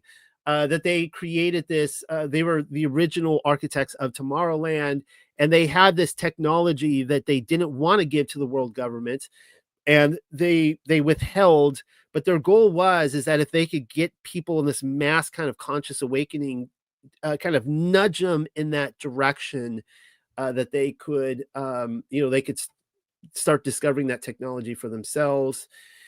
And this is the connection with Trump. I went through this last week with the Trump time travel, the Plus Ultra. I don't really want to go through that all again tonight. And it is an interesting connection.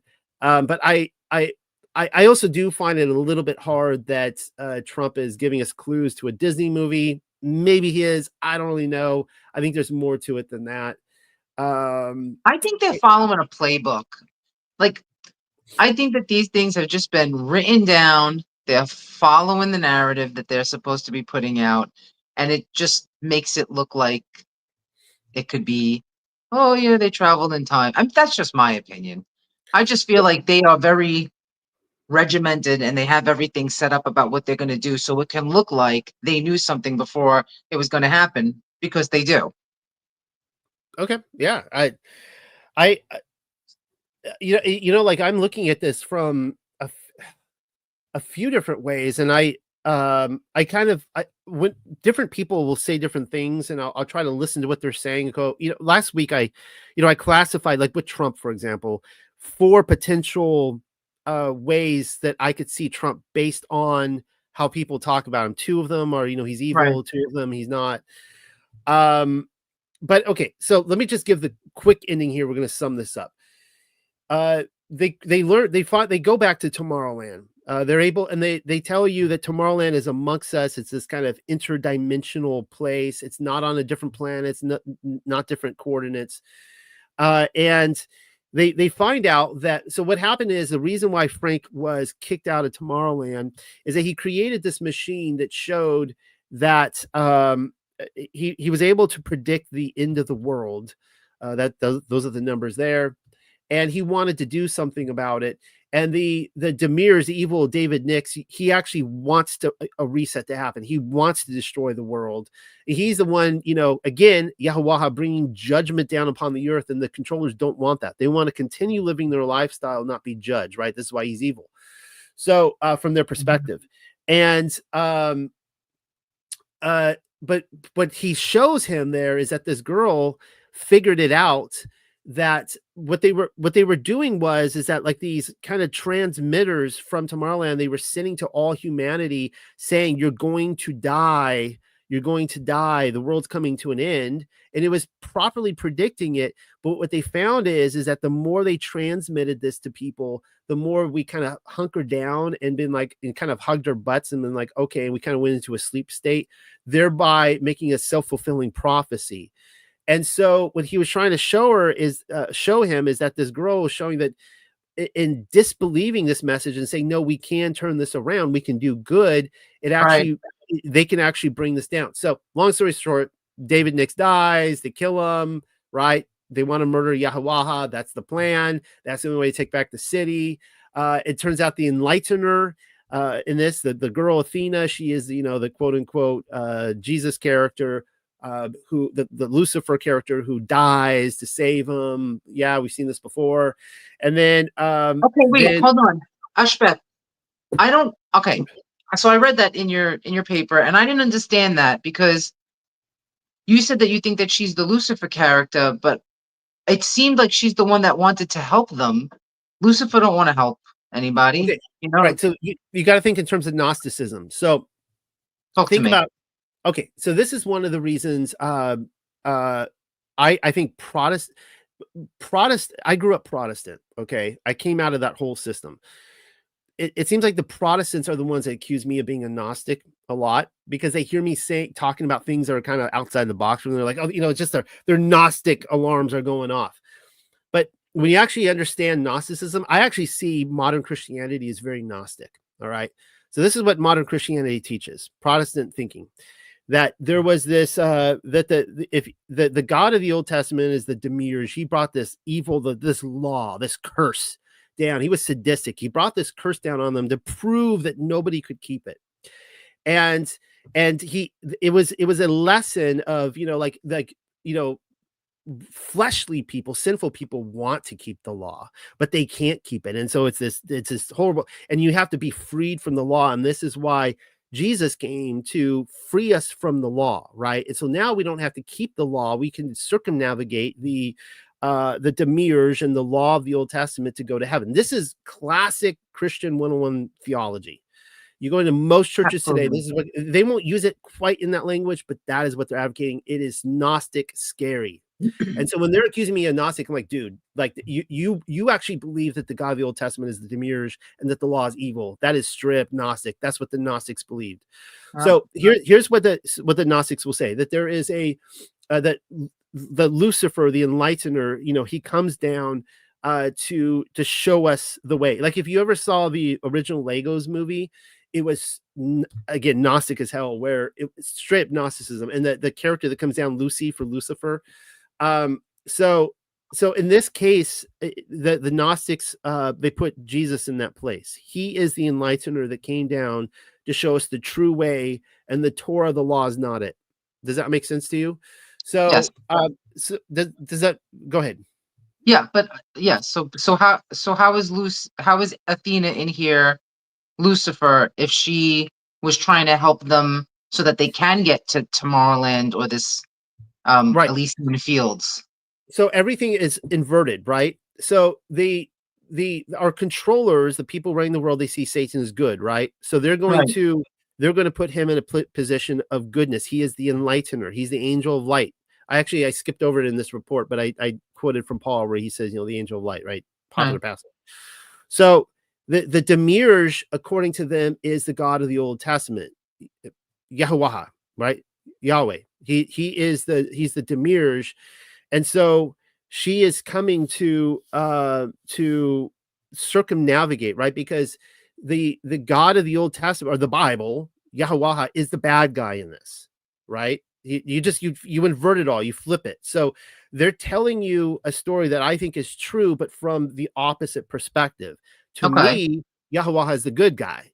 To them, Obviously. he's the bad guy because they don't like his instructions in righteous living. They don't want to live it out. And so they want to conquer heaven by some other means. It's the same thing in Jasher with the Tower of Babel, where the plan was to go murder him. They wanted to literally get up there and stick a knife in him. That's the plan to conquer heaven. Does that make sense? So Yeah. So they're making Lucifer look good here, like he's the one who sacrificed his life so that people could get. Right. So Satan has been Okay. kicked out of heaven. And Right. who else was kicked out of heaven? In this story was Athena. She was kicked out. She is now a rebel on the loose. Right. They're trying to hunt her down, and she is going around enlightening people and recruiting them to come in and take over Tomorrowland. Right, which is actually what they end up doing. So this movie is the wet dream. They want to, when we talk about the singularity event coming up and Looking Glass and all this kind of stuff, they know that there's this event coming up that they can't stop. It's like Right. this fire event that's coming up. And this is why they're trying to build the underground bunkers and this kind of stuff.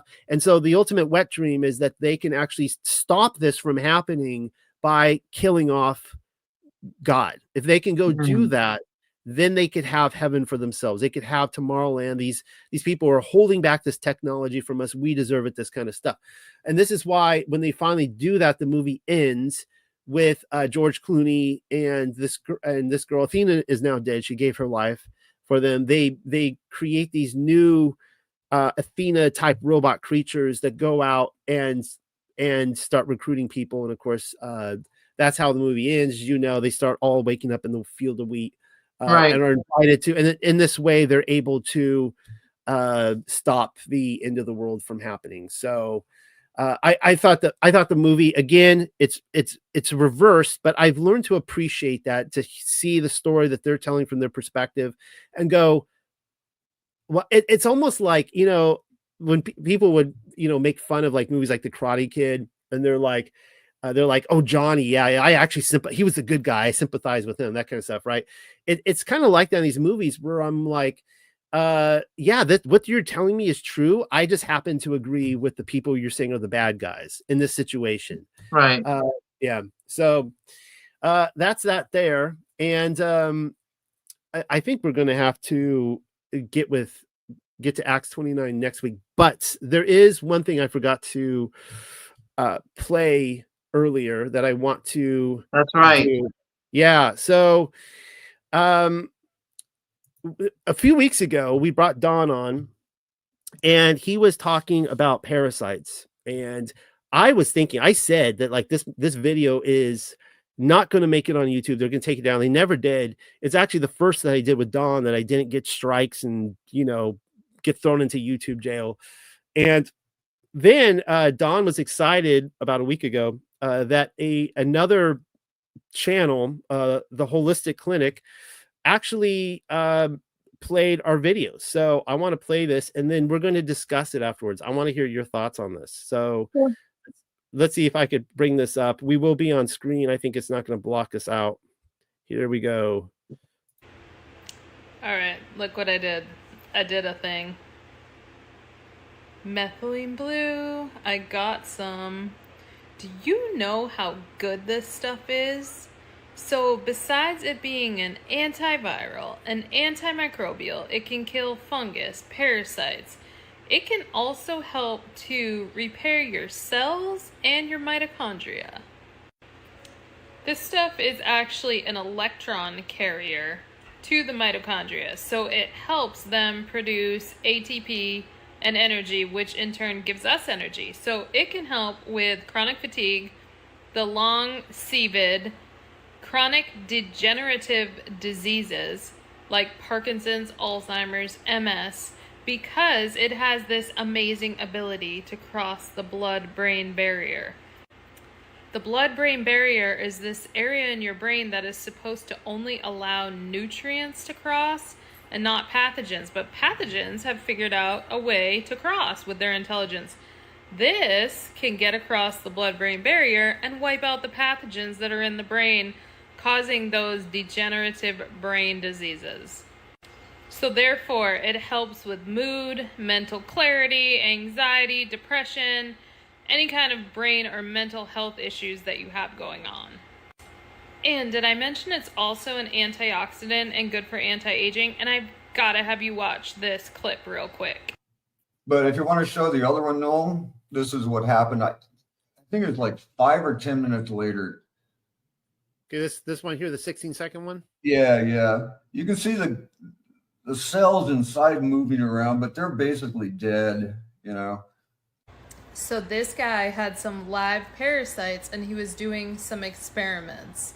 And when he put the methylene blue on there, within a very short period of time, they all died. So it is a great anti-parasitic. So if you want some methylene blue, I've got it linked right in my TikTok shop. So I've never stated this before, but back in the day, I used to be quite the critique of movies and short movies, and I have to say, and I don't think I'm being too biased here, that as short movies go, that was like masterful. I mean, that was it like the first and second and third act. I really like how she decided to, like, right at the climax, to like throw us in as the big, surprise ending. So I thought that needed to be premiered and shown with the world. What are your thoughts, Jenna? Yeah, I thought that was great. I love how Don shared that with us. And so basically he was following her on TikTok and then he had sent the video to her. Is that what had happened? I actually don't know the story, but yeah, but it was fun. I mean, it was like the perfect. Unfortunately, you didn't talk there, but because I know that in that interview, like, I'm sitting there like the dunce in the corner, like I'm not saying anything the whole time, and probably like the one moment in the whole interview that I actually say something, she actually got on video, so that was kind of fun. Yeah. Like, what are the odds of it? We do have before we go, we do have one more video that I need to play. So it's really quick, and this is actually a word from our commercial sponsor. So here it is right here.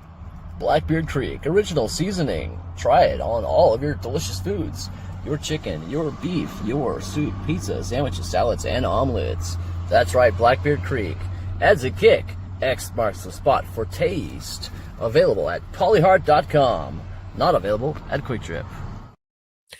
All right, so I didn't tell you I was going to do that. And see, here's the other thing. On top of, I've never announced this to the world before. This is the first time I've ever admitted this publicly, that on top of being a kind of a rogue film critic in the past, I'm a bit of a commercial historian, and I'm talking like the real nostalgic stuff from like the 60s, 70s, and 80s. And I have to say that was one of the I'm not being biased at all when I say that was one of the great masterpieces of commercial history.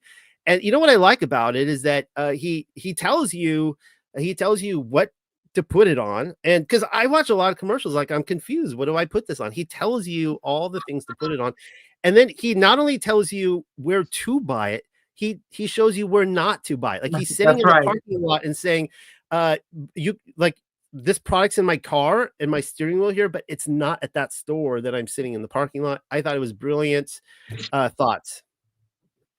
Well, so he brought it to the retreat, and I'm putting in all my dinner stuff. And then one morning I'm sitting at the table with Miss Pamela, and I see her go for it and put it on her yogurt. I was like, what are you doing? She's like, oh, it's delicious. I said, all right, give me that. I put it on everything for the rest of the treat. I didn't care what it was. I just was putting it on everything. It's sweet, it's spicy, it's like savory, it's umami. You can really put it on anything. Paulie gets it. Like, he knows how drug dealers operate. He's like, look, the first one's on me, right? And he puts it on all the tables, and it's like it's free, right? But he knows that the next one's going to cost you. So, I loved it. He put it on all the tables. We all got his. It's fantastic. Yeah, his Blackbeard Creek original seasoning, and of course, it's available in our store. So, just everyone out there, it's one of the ways you can support Paulie, you can support us, all that. And that's it for tonight. So we're going to do this again. And I started out at the beginning talking about the Star Forts, and what I'm going to be doing week by week, Jenna, as we go through this, is I'm going to be I'm writing new reports, new papers, but I'm updating a lot of old ones, and I'm really focusing on things that I actually observe. I'm going to give one quick example, a quick story. I wish I had the picture in front of me. The other day, I was a lot of people talk about the phantom time hypothesis, or the missing 1,000 years. Some people say it's missing 700 years, whatever. There's different thoughts on this. A lot of different theories floating around. I don't have a dog in the fight, and I really mean that. I don't have a dog in the fight. I haven't really figured it out yet myself, what's going on. And so the idea is that supposedly anything with dates from like the 1700s earlier, the one should be a J for Jesus, or before Jesus was introduced, it'd be I for Jesus, or X for Christos. And those are of course big giveaways. So the other day, it's raining in England, and it's a cold, dreary, gray day in England. It's like, what do you do? So I'm like, okay, I'm just gonna go to these drive through like the Shire area over here and look for these really old Gothic churches, these little tiny places way on these back roads that nobody knows about. And I go back there, and beautifully preserved medieval places. And they have these cemeteries, just all like, you can't walk up to the church without just going through these cemeteries. I'm like, well, this is interesting. It's all raining. I'm going looking around, and I started becoming really interested in the fact that these churches are at least 1,000 years old, and I couldn't find any graves that were predated the 1800s. I'm like, what, did people like start dying in the 1800s? Why were they not burying people before the 1800s? You had 800 years, 700 or 800 years to bury people. There's no graves. But then the first one I stumbled upon, I could not believe it, from the 1700s. It had a big old fat J on it. It was unmistakable, J like 783 or something like that. And I ran my finger along it into I'm like, wow, there it is. So, and I documented it. And so, it'll be things like this. So I'm going to just go through all the different stuff I'm finding. And I don't have an opinion on it yet. I don't have an opinion on, I have some ideas. I don't really typically take the common route on this. I'm kind of problem solving in other ways. And everyone has an opinion, just like everybody has a nose on their face. So we'll do this again next week. Thank you, Jenna, for being here. And I really appreciate you being here, because thanks for having me. Yeah, I appreciate it because I get so bored just reading my own papers, and it's great to have you there to talk to. I feel like I'm, it's great. You're like my therapist. I could get on the Chase Lounge, and you could just have a clipboard out and just taking notes. Have some glasses on or something like that, and we could finally figure me out eventually after so many episodes. But yeah, all right. Well, we'll do this again next week. Yes, Goodbye, Acts 29 next week. We will do Acts 29 next week, and I haven't figured out what other things we're going to look at yet. I have stacks of stuff, and it'll be good. We'll be looking at a lot of my field research. So, all right. Good night, everybody. Good night. I am sitting here with my vast hoard of wealth, my Blackbeard Creek spices. It's delicious and it's nutritious. You can get it from me and my vast hoard here, or you can get it online. What you can do is you can go to polyheart.com, click on the little Blackbeard icon there, right there, or you can go to bit.ly/Blackbeard Creek. It'll take you to the Unexpected Cosmology. Actually, what I'm working on now is I'm super excited. I'm making a flyer. It's going to go next door, at the Little Neck Shell gas station. We are testing it there, and we're going to get a lot of reviews. I'm at the Dairy Queen now next door. We are selling Blackbeard Creek for much less than $16, which is at the store now. So come get your awesome sample. Don't know the price yet. Maybe as low as half. Who knows? Anyway, Paulie Hart signing off. Come get your Blackbeard Creek original seasoning now.